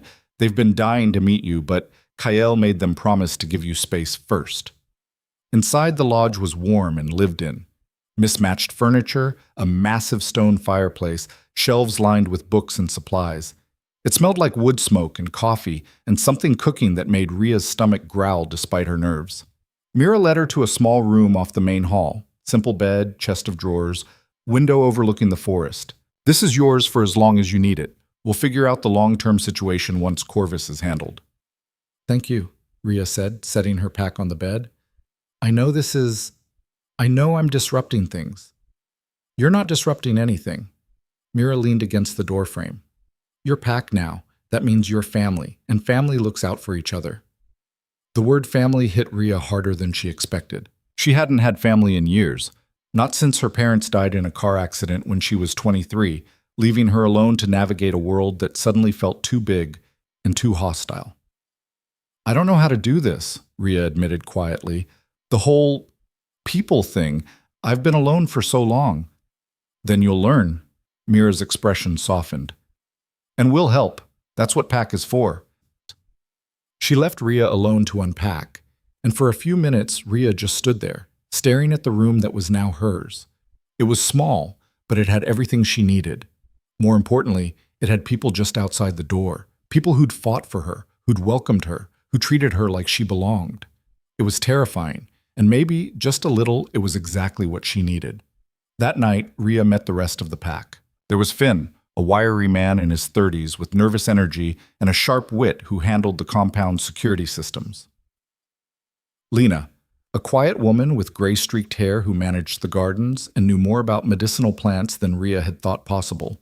And Marcus, built like a linebacker with a gentle voice, who apparently did all the cooking and most of the heavy labor. They gathered around the long table in the main lodge for dinner, and Ria found herself wedged between Kael and Mira while the others asked questions.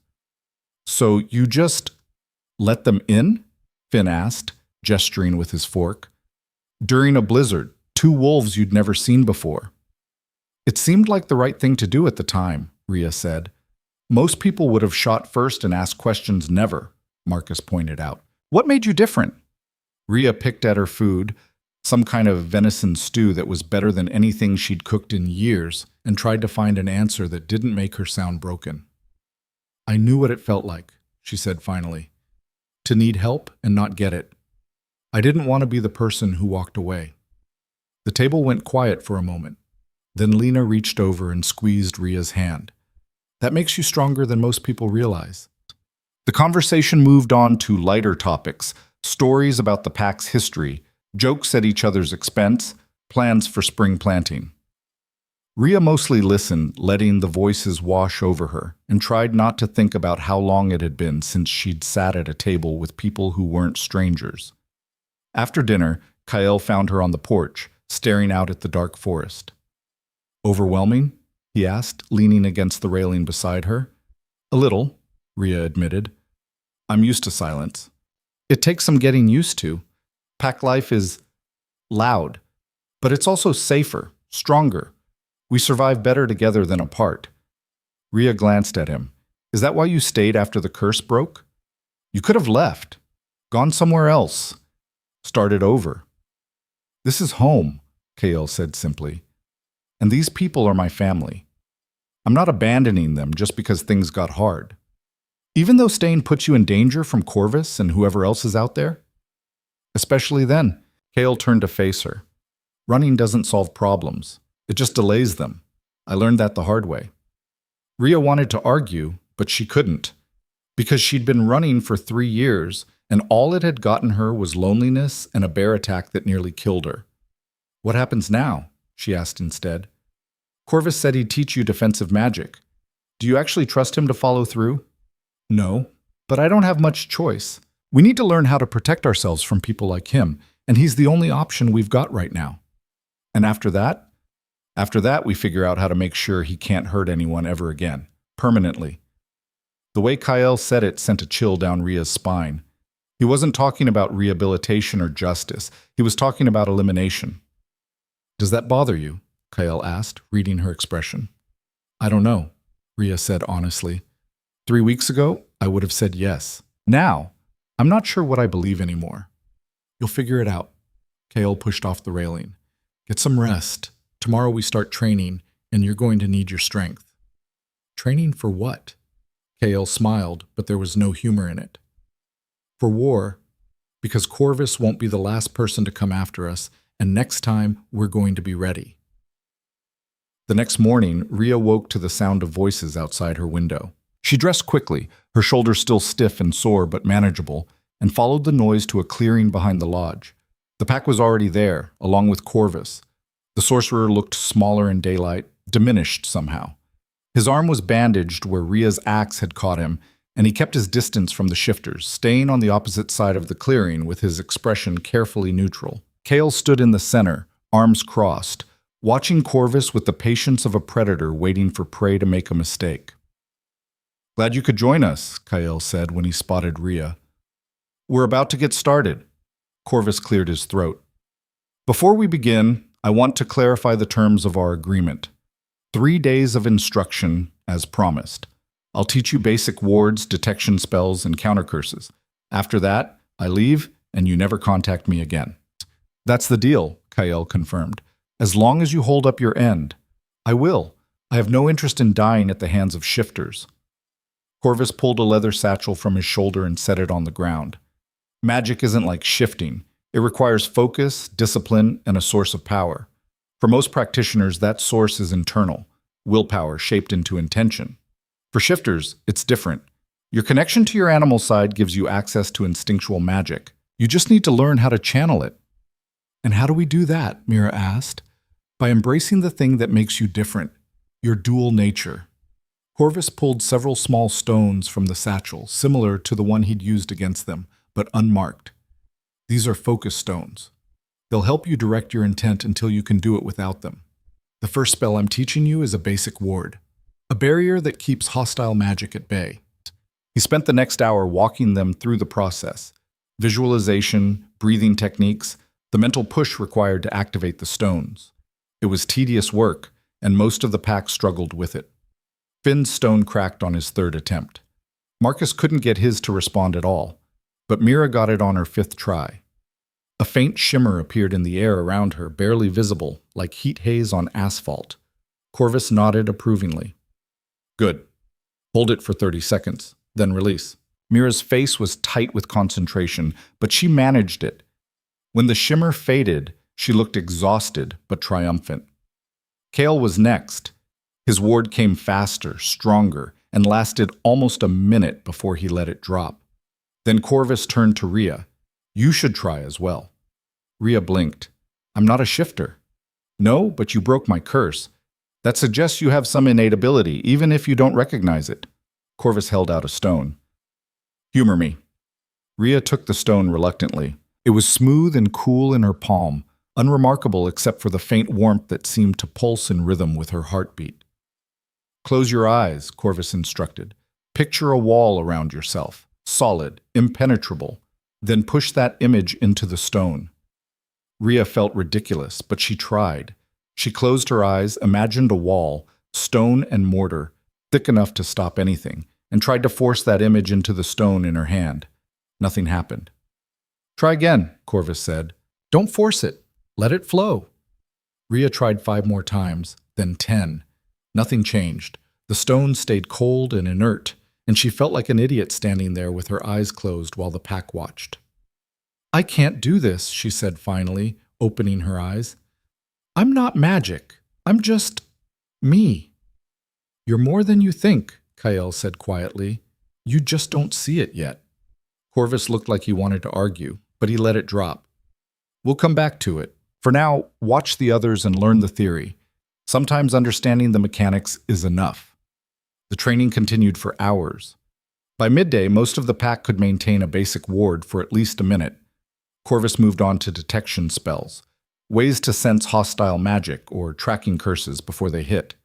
These were harder, requiring a level of sensitivity that didn't come naturally to people who'd spent years relying on physical senses. Rhea watched from the sidelines, taking notes in a battered notebook she'd brought from her cabin. She might not be able to do magic herself, but she could learn the patterns, recognize the signs. Knowledge was its own kind of power. That night, after Corvus had left and the pack had dispersed to their cabins, Kyle found Rhea in the lodge's small library, surrounded by books on folklore and magic. "You don't have to do this," he said, settling into the chair across from her. "Learning magic, I mean, your pack regardless." "I want to help," Rhea said, not looking up from the book. "I don't like feeling useless." "You're not useless.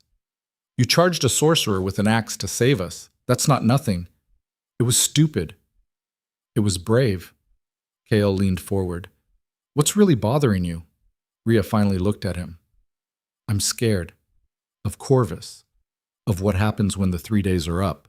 Of the fact that I've tied my survival to people I barely know. I'm scared that I'm making another mistake, and this time it's going to get me killed." "What was the first mistake?" Kyle asked gently. Rhea's jaw tightened. She'd spent 3 years not talking about Denver, about the night that drove her into the mountains.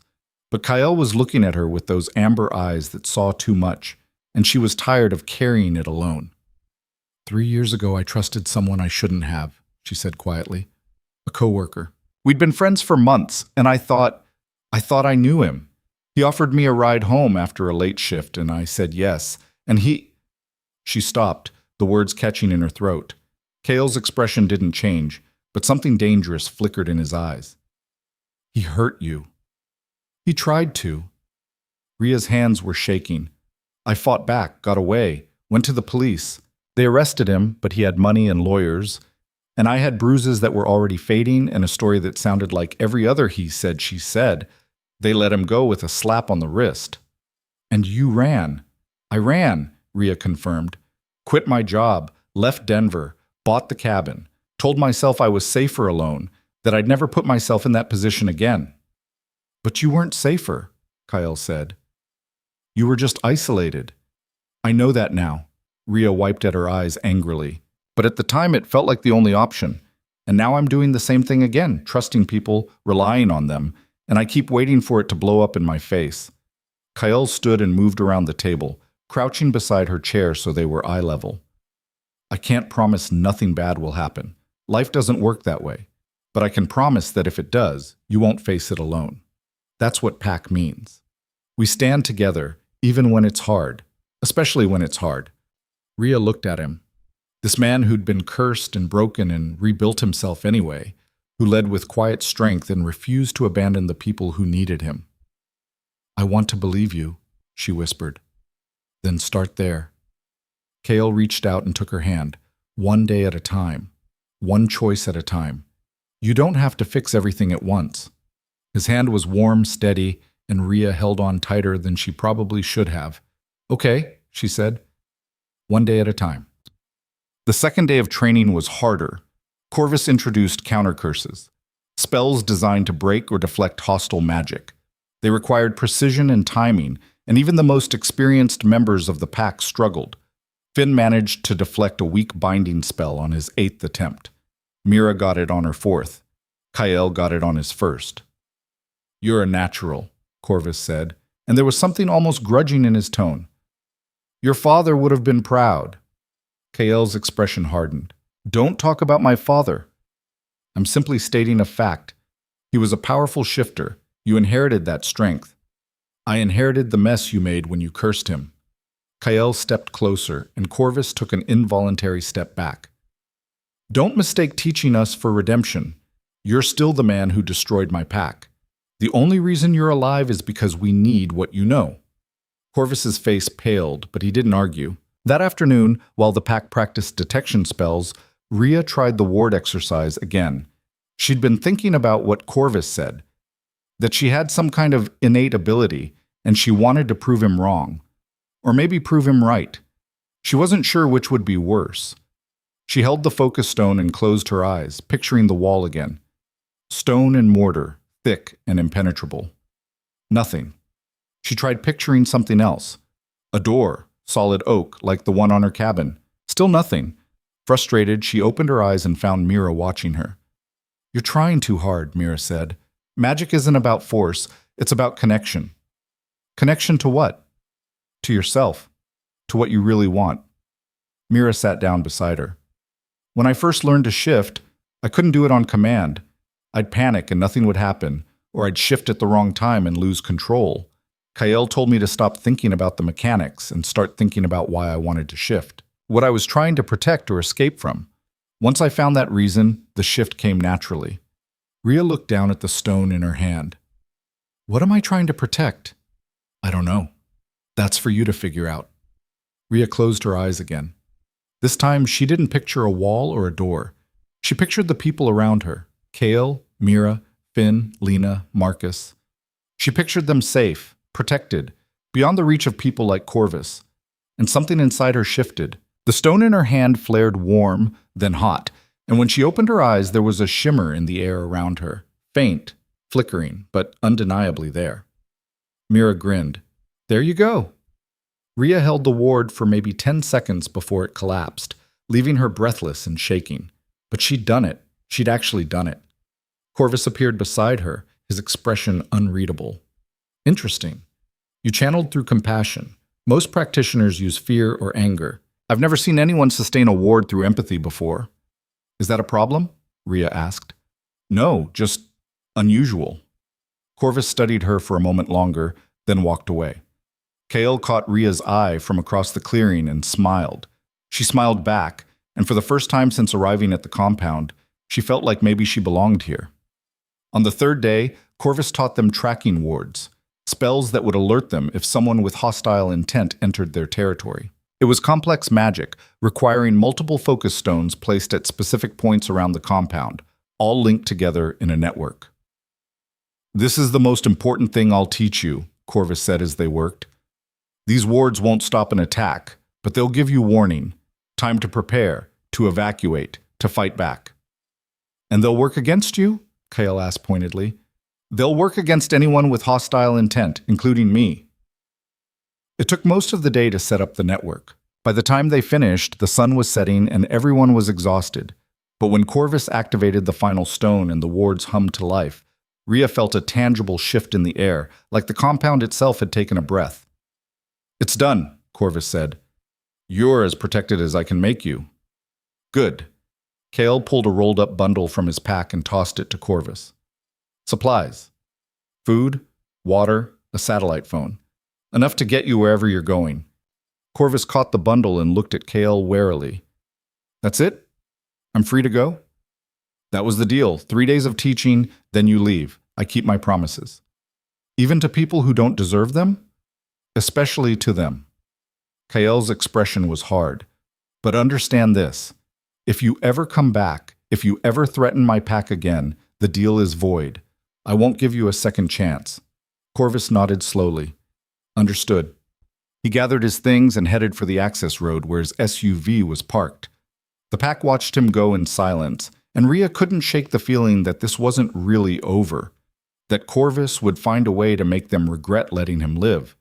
But when she looked at Kael, she saw something else in his expression. Not regret or doubt, but resolve. He'd made a choice, mercy over vengeance, and he was standing by it. "You think he'll stay gone?" Mira asked quietly.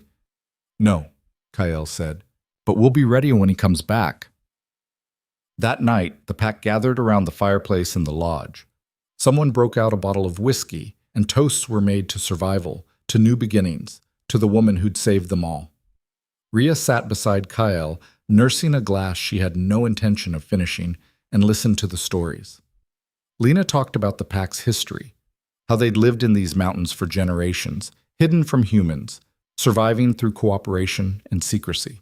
Marcus told jokes that made everyone groan. Finn recounted the time he'd accidentally shifted in a grocery store and had to hide in the produce section for 3 hours. And slowly, Rhea felt the walls she'd built start to crumble. These people weren't perfect. They were messy and loud and complicated. But they were real. And they'd chosen her just as much as she'd chosen them. Later, when most of the pack had drifted off to bed, Kael walked Rhea back to her cabin. "You did good today," he said. "With the ward. That took guts. It took desperation, Rhea corrected, and Mira's advice. Still counts. Kale stopped at her door. You're finding your place here. I can see it. I'm trying. Rhea looked up at him, at the amber eyes that had haunted her dreams since the night of the storm. Thank you for everything. For saving my life, for bringing me here, for giving me a reason to stop running. You saved me first, Kyle said softly. I'm just returning the favor. Before Rhea could second-guess herself, she stood on her toes and kissed him. It was brief, barely more than a brush of lips, but when she pulled back, Kyle was staring at her with an expression that made her heart race. Sorry, she said quickly. I shouldn't have. Kyle cut her off by pulling her back in and kissing her properly. His hand cupped the back of her head, gentle but firm, and Rhea melted into it. He tasted like whiskey and wood smoke, and when he finally pulled away, they were both breathing hard. Don't apologize, Kyle said, his voice rough. Not for that. Rhea smiled despite herself. Noted. She slipped inside her cabin, her heart still pounding, and leaned against the closed door. For the first time in 3 years, she wasn't alone. And for the first time in longer than she could remember, she wasn't afraid. Rhea woke to the sound of alarms. Not the gentle chime of her phone or the crackle of the radio. This was sharp, urgent, cutting through the pre-dawn darkness like a knife. She bolted upright, her injured shoulder screaming in protest, and it took her a moment to remember where she was. The pack compound. Her cabin. Safety. Except the alarms meant safety had just been compromised. She grabbed her coat and boots, didn't bother lacing them properly, and stumbled outside. The compound was chaos. Lights blazing in every cabin, people running toward the main lodge, voices shouting over each other. Cale was already on the porch, fully dressed, his face grim in the harsh light. What's happening? Rhea called, jogging toward him. The ward's triggered. Someone's coming. He turned to Finn, who was hunched over a laptop on the porch table. How many? At least a dozen, Finn said, fingers flying over the keys. Maybe more. They're moving fast, coming from the south access road. They'll be here in 10 minutes. Corvus, Mira snarled, appearing beside Kyle with a rifle in her hands. He sold us out. We don't know that yet, Kale said, but his expression suggested he believed it too. Get everyone armed. Rhea, you stay inside the lodge with Lena. If this goes bad... I'm not hiding, Rhea interrupted. I can help. You're still healing, and you're not trained for combat. I can use a gun, and I'm not sitting this out while you fight for me. Rhea met his eyes, refusing to back down. I'm Pack, right? That means I stand with you. Kale looked like he wanted to argue, but there wasn't time. He grabbed a shotgun from the rack inside the lodge and thrust it into her hands. Stay behind cover. Don't take unnecessary risks, and if I tell you to run, you run. Same goes for you, Rhea said. Kale's mouth twitched in what might have been a smile under different circumstances. Then the moment was gone and he was barking orders, organizing the pack into defensive positions around the compound. The attack came faster than expected. One moment the forest was quiet, the next it erupted with gunfire. Bullets tore through the air, punching holes in cabin walls and shattering windows. Rhea dove behind a woodpile, her heart hammering, and raised the shotgun with shaking hands. She could see shapes moving through the trees, men in tactical gear, armed with rifles, and what looked like military-grade equipment. Too many of them. Too well organized. This wasn't Corvus coming back for revenge. This was something bigger. Suppressors, Finn shouted from his position near the main lodge. They're using suppressors. These guys are professionals. Kale shifted mid-run, his human form blurring into wolf in the space between heartbeats, and launched himself at the nearest attacker. The man went down with a scream, and then the rest of the pack followed Kale's lead. Wolves poured out of the compound, moving like shadows, hitting the attackers from every angle. But the attackers were ready for them. One of the men pulled something from his belt, a small device that emitted a high-pitched whine, and the wolves closest to him collapsed, whimpering, paws over their ears, some kind of sonic weapon designed specifically to target shifters. Fall back! Kyle's voice was barely human, caught between forms. Get to the lodge! Rhea fired the shotgun at one of the attackers advancing on Marcus. The recoil nearly knocked her over, and the shot went wide, but it was enough to make the man dive for cover. She pumped the action, fired again, and this time got closer. Someone grabbed her from behind. Rhea screamed and drove her elbow back, connecting with something soft. The grip loosened and she spun, swinging the shotgun like a club. It caught her attacker across the face, and he went down hard. Then another one was on her, knocking the shotgun from her hands. She went for the knife at her belt, but he was faster, pinning her arms and dragging her backward toward the trees. "Got the human!" he shouted into a radio. "Bringing her in!" Rhea thrashed, kicked, bit down on his hand hard enough to taste blood. He cursed and hit her across the face, and her vision exploded into stars.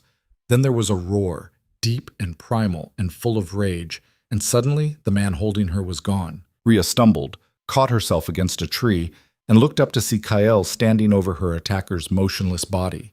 He was human again, breathing hard, blood on his hands and face. "You okay?" "Yeah," Rhea managed, though her head was spinning. "Who are these people?" "I don't know, but we need to get you inside." Kyle grabbed her hand and pulled her toward the lodge, where the rest of the pack was regrouping. They made it halfway before the second wave hit. More attackers, coming from the north this time, cutting off their escape. Kale swore and shoved Rhea toward Mira. "Get her to safety." "I'm not leaving you," Rhea shouted. "You don't have a choice." Kyle shifted again and threw himself at the advancing attackers, buying them time. Mira dragged Rhea toward the lodge, and they almost made it before one of the attackers threw something that landed at their feet. Rhea had just enough time to recognize it as a flashbang before it detonated. The world went white and silent. She couldn't see, couldn't hear, couldn't tell which way was up. Someone was pulling her, guiding her, and then she was inside and the door was slamming shut and the sound was coming back in painful waves. "Hear me? Rhea, can you hear me?" Lena's face swam into focus above her. Rhea nodded, though her ears were still ringing. "How many made it inside?" Mira demanded, helping Rhea sit up. "Just us and Finn," Lena said grimly. "Kale, Marcus, and the others are still out there." Rhea's stomach dropped. "We have to help them. We can't." Finn was at the window, peering through the shutters. "They're surrounded. If we go out there, we're just giving them more hostages." "So we do nothing?" Rhea's voice cracked. "We just let them die?" "We figure out what these people want," Mira said, "and we use that to get our people back." As if on cue, a voice boomed through a megaphone outside. "Attention! This is a lawful operation sanctioned by the Federal Bureau of Unnatural Affairs. All shifters are ordered to surrender immediately. Failure to comply will result in lethal force." Rhea looked at Finn. "The what?" "FBUA," Finn said quietly. "They're a Black Ops division that handles supernatural threats. Officially, they don't exist. Unofficially, they've been hunting shifters for decades." "Why would they come after you now?" "Because someone told them where to find us." Mira's expression was murderous. "Corvus." The pieces clicked into place. Corvus hadn't left peacefully. He'd gone straight to the government with information about the pack's location, their abilities, everything. In exchange for what? Immunity? Money? It didn't matter. The result was the same. They'd been betrayed. The megaphone crackled again. "We have 4 of your people in custody. Surrender the rest and no one else gets hurt. You have 5 minutes to decide." Rhea moved to the window and looked out. She could see Kyle and the others kneeling in the center of the compound, hands bound behind their backs, surrounded by armed agents. Kyle's face was bruised and bleeding, but his eyes were sharp, scanning for weaknesses. "We can't surrender," Finn said. "If they take us in, we'll never see daylight again. The FBUA doesn't do trials." "And if we don't, they'll kill them," Lena countered. Mira looked at Rhea. "You're human. They might listen to you. If you go out there, tell them we'll cooperate." "They won't believe me," Rhea interrupted. "And even if they did, it doesn't change anything. These people aren't here to negotiate. They're here to eliminate a threat." "Then what do we do?" Lena asked desperately. Rhea's mind was racing. The FBUA had the compound surrounded, had hostages, had superior numbers and firepower. A direct fight was suicide. Surrender was a death sentence. They needed a third option. Her eyes fell on the focus stones still scattered around the room from their training sessions. "The wards," she said suddenly. "Can we use them offensively?" Finn blinked. "What?" "Corvus said the wards detect hostile intent. Can we reverse that? Make them projected instead?" Maybe." Finn grabbed his laptop. The theory is sound, but I'd have to rewrite the entire network. That could take hours. We don't have hours, Mira said. Then we buy time. Rhea grabbed one of the focus stones and closed her eyes, reaching for the connection she'd felt during training. The warmth, the flow of intent shaped into action. She pictured the compound, not as it was now, under attack, but as it should be, protected, safe, inviolable. The stone flared hot in her hand. "What are you doing?" Mira asked. "Creating a barrier, something to keep them out while we work." Rhea opened her eyes and saw the shimmer spreading from the stone, expanding outward like ripples on water. It was fragile, wouldn't hold long against sustained assault, but it might buy them the time they needed. Outside, the agents noticed. Rhea could hear shouting, followed by gunfire as they tested the barrier. The impact sent shockwaves through her, each bullet like a punch to the gut, but she held on. "Finn, start working," she gasped. "I can't hold this forever." Finn didn't argue. He pulled up schematics of the ward network and started typing furiously. Mira grabbed weapons from the armory. "When that barrier drops, we go loud. Hit them hard and fast. Get our people out." Lena was gathering medical supplies, preparing for casualties. And Rhea stood in the center of it all, pouring everything she had into the barrier, feeling it strain under the assault. The megaphone crackled again. "This is your final warning. Lower the barrier and surrender, or we start executing hostages."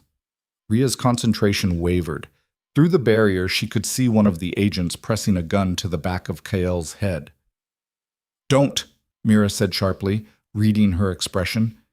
"You drop that barrier now, and we're all dead. Trust Kael to handle himself." "They'll kill him." "They'll try. But Kael's survived worse." Rhea wanted to believe her. But watching the agent's finger tighten on the trigger made it hard to think about anything except the fact that the man she'd just kissed 12 hours ago was about to die. Then Kael moved. Even bound and kneeling, he was fast. He threw himself backward, knocking into the agent with the gun, and the shot went wide. The other hostages reacted instantly. Marcus shifted and broke his restraints. Lena rolled away from her guard and came up with a knife she'd somehow kept hidden. Chaos erupted in the compound. "Now!" Mira shouted. Rhea dropped the barrier and collapsed, her energy spent. Mira caught her before she hit the floor, thrust a pistol into her hand, and hauled her toward the door. The pack poured out of the lodge like a tidal wave. Wolves and humans fighting side by side, using every advantage they had. The shifters were outnumbered, but they knew the terrain, knew each other's movements, fought with a coordination the FBUA agents couldn't match. Rhea stayed close to Mira, firing when she had a clear shot, taking cover when she didn't. Her head was pounding from the effort of holding the barrier, but adrenaline kept her moving. She saw Kael take down 2 agents with brutal efficiency, shifting between forms so fast they couldn't track him. Saw Marcus grab one of the sonic weapons and crush it underfoot. Saw Finn hack into the agents' communication network and start feeding them false information, turning their own tactics against them. The tide was turning. But then someone new stepped out of the tree line. Corvus. He looked different, older somehow, like the last few days had aged him years. He carried a staff carved with symbols that glowed with sickly green light, and when he slammed it into the ground, the earth itself shook. "Enough!" His voice echoed across the compound with unnatural volume. "I gave you a chance to end this peacefully. You refused. Now you face the consequences." He raised the staff and began chanting in a language Rhea didn't recognize. The air grew thick, oppressive, and she felt something pressing down on her chest like a physical weight. The shifters felt it worse. One by one, they collapsed, gasping, unable to maintain their forms. Even Kael went to his knees, trapped mid-shift, his body convulsing. "The curse," Mira choked out beside Rhea. "He's recreating it." Corvus's voice rose to a crescendo, and the pressure intensified. Rhea couldn't breathe, couldn't move, could only watch as the pack suffered. No. She'd broken this curse once. She could do it again. Rhea pushed herself to her feet, every muscle screaming in protest, and stumbled toward Corvus. He didn't notice her. His attention was focused on the spell, on binding the shifters once more to his will. She still had the focus stone clutched in her hand. It was cracked now, damaged from channeling the barrier, but it was all she had. Rhea closed her eyes and reached for that connection again. Not to create a ward or a barrier, but to project something else entirely: compassion, understanding, the belief that people, all people, human and shifter alike, deserved freedom. The stone shattered in her hand, but not before releasing a pulse of energy that slammed into Corvus's spell like a wrecking ball. The green light flickered and died. Corvus staggered, his chanting breaking off mid-word, and turned to stare at Rhea in disbelief. How did you... You were wrong, Rhea said, her voice steady despite the exhaustion pulling at her.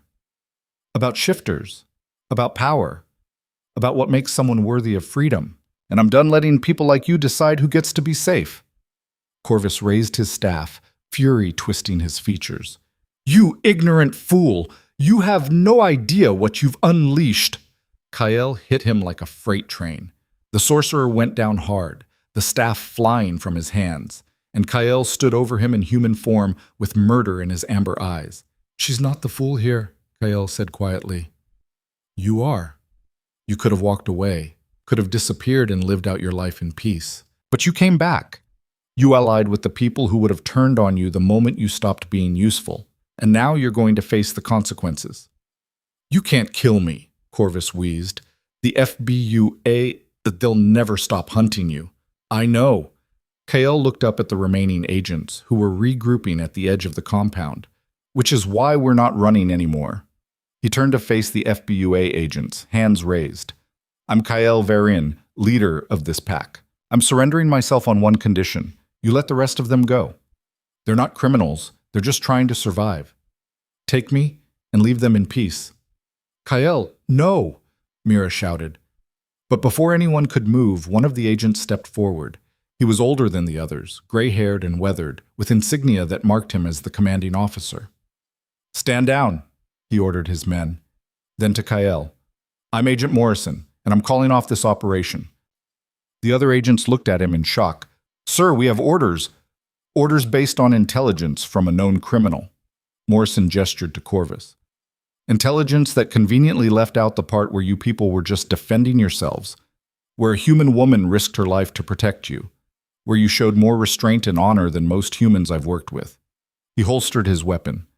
I've been tracking shifter communities for 15 years, and I've learned that the dangerous ones aren't the people trying to live quietly in the woods.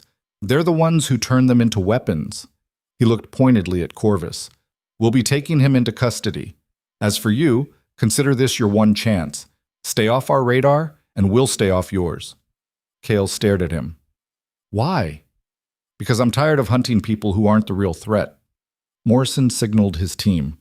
We're leaving. Pack it up. The agents withdrew, taking Corvus with them in restraints. The sorcerer didn't resist, just shot one last venomous look at Rhea before being shoved into an armored vehicle. And then they were gone, and the compound was silent except for the sound of the pack catching their breath. Rhea's legs finally gave out. She sat down hard in the snow, her entire body shaking, and felt Kael's arms wrap around her. You saved us, he said quietly. Again. I think we're even now, Rhea managed.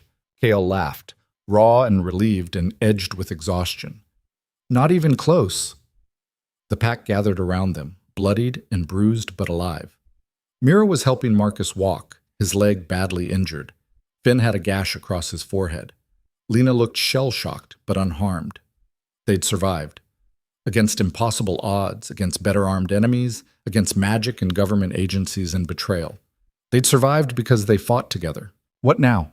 Mira asked, looking at the damaged compound. Bullet holes in the walls, broken windows, blood in the snow. Now we rebuild, Kael said. Same as always. The next few weeks were a blur of activity. They repaired the cabins, reinforced the wards, improved the security systems. Agent Morrison had been true to his word.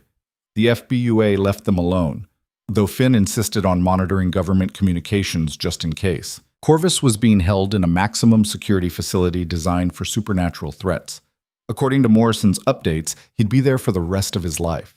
The organization he'd been building had crumbled without him, his associates scattering or turning on each other.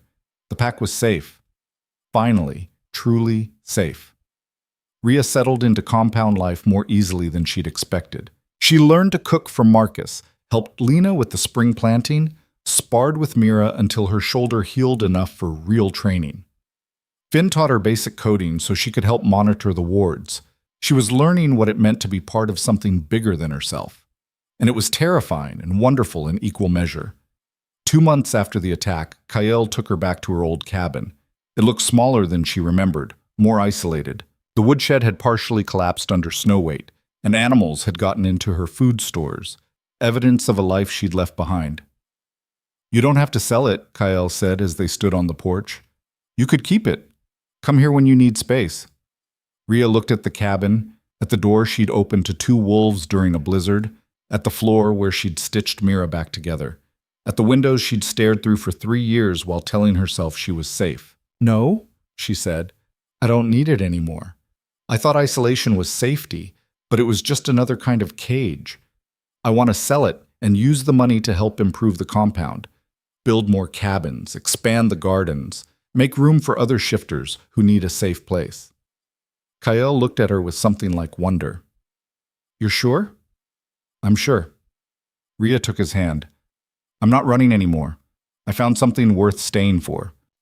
They drove back to the compound as the sun set, painting the mountains in shades of gold and crimson. The valley opened before them, and Rhea could see smoke rising from the lodge's chimney, lights in the cabin windows, people moving between buildings. Home. Not the home she'd built in isolation, where safety meant solitude and survival meant silence. This was a home built on trust, on connection, on the radical belief that people could choose compassion over fear, could build something beautiful even in the harshest wilderness. When they pulled up to the lodge, Mira was waiting on the porch with a grin. "Finally," she said, "we were about to send a search party. Dinner's ready, and Marcus made your favorite." Rhea felt warmth spread through her chest. Not magic, not power, just simple human happiness. She'd spent 3 years convinced she'd never feel this way again, convinced that opening herself up to people meant inviting pain. But she'd been wrong. The pain had found her anyway, in the form of a bear and a sorcerer and government agents. Running hadn't protected her. Walls hadn't kept her safe. What had saved her was the choice she'd made on a stormy night to open her door, to let strangers in, to offer help when every instinct told her to hide. That choice had broken a curse, saved lives, and given her something she'd thought was lost forever, a future. That evening, after dinner and stories and too much wine, Rhea found herself on the porch again with Kael. The stars were brilliant overhead, undimmed by city lights, and the forest whispered around them with wind and wildlife. "Do you ever regret it?" Kael asked. "Leaving your old life behind?" Rhea thought about Denver, about the job and the apartment and the version of herself that had existed before everything fell apart. That woman felt like a stranger now, someone she'd been but could never be again. "No," she said honestly.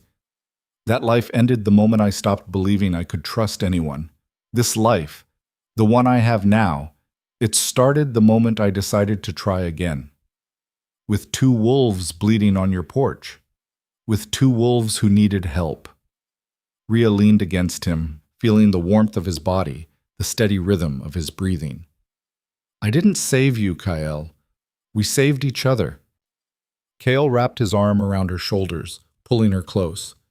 "Then let's keep doing that, for as long as we have." "Deal," Rhea said.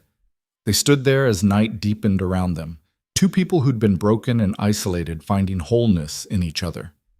The mountain wilderness that had once been her refuge was now her foundation, not a place to hide, but a place to build from. And somewhere in the distance, a wolf howled, not in warning or threat, but in simple recognition of its own existence under the vast Montana sky. Rhea howled back, clumsy and human and completely sincere. Kael laughed and joined her, his voice carrying across the valley, and soon the whole pack was howling, a chorus of wild joy that echoed through the mountains and announced to anyone listening that they were here, they were alive, they were free, and they weren't going anywhere.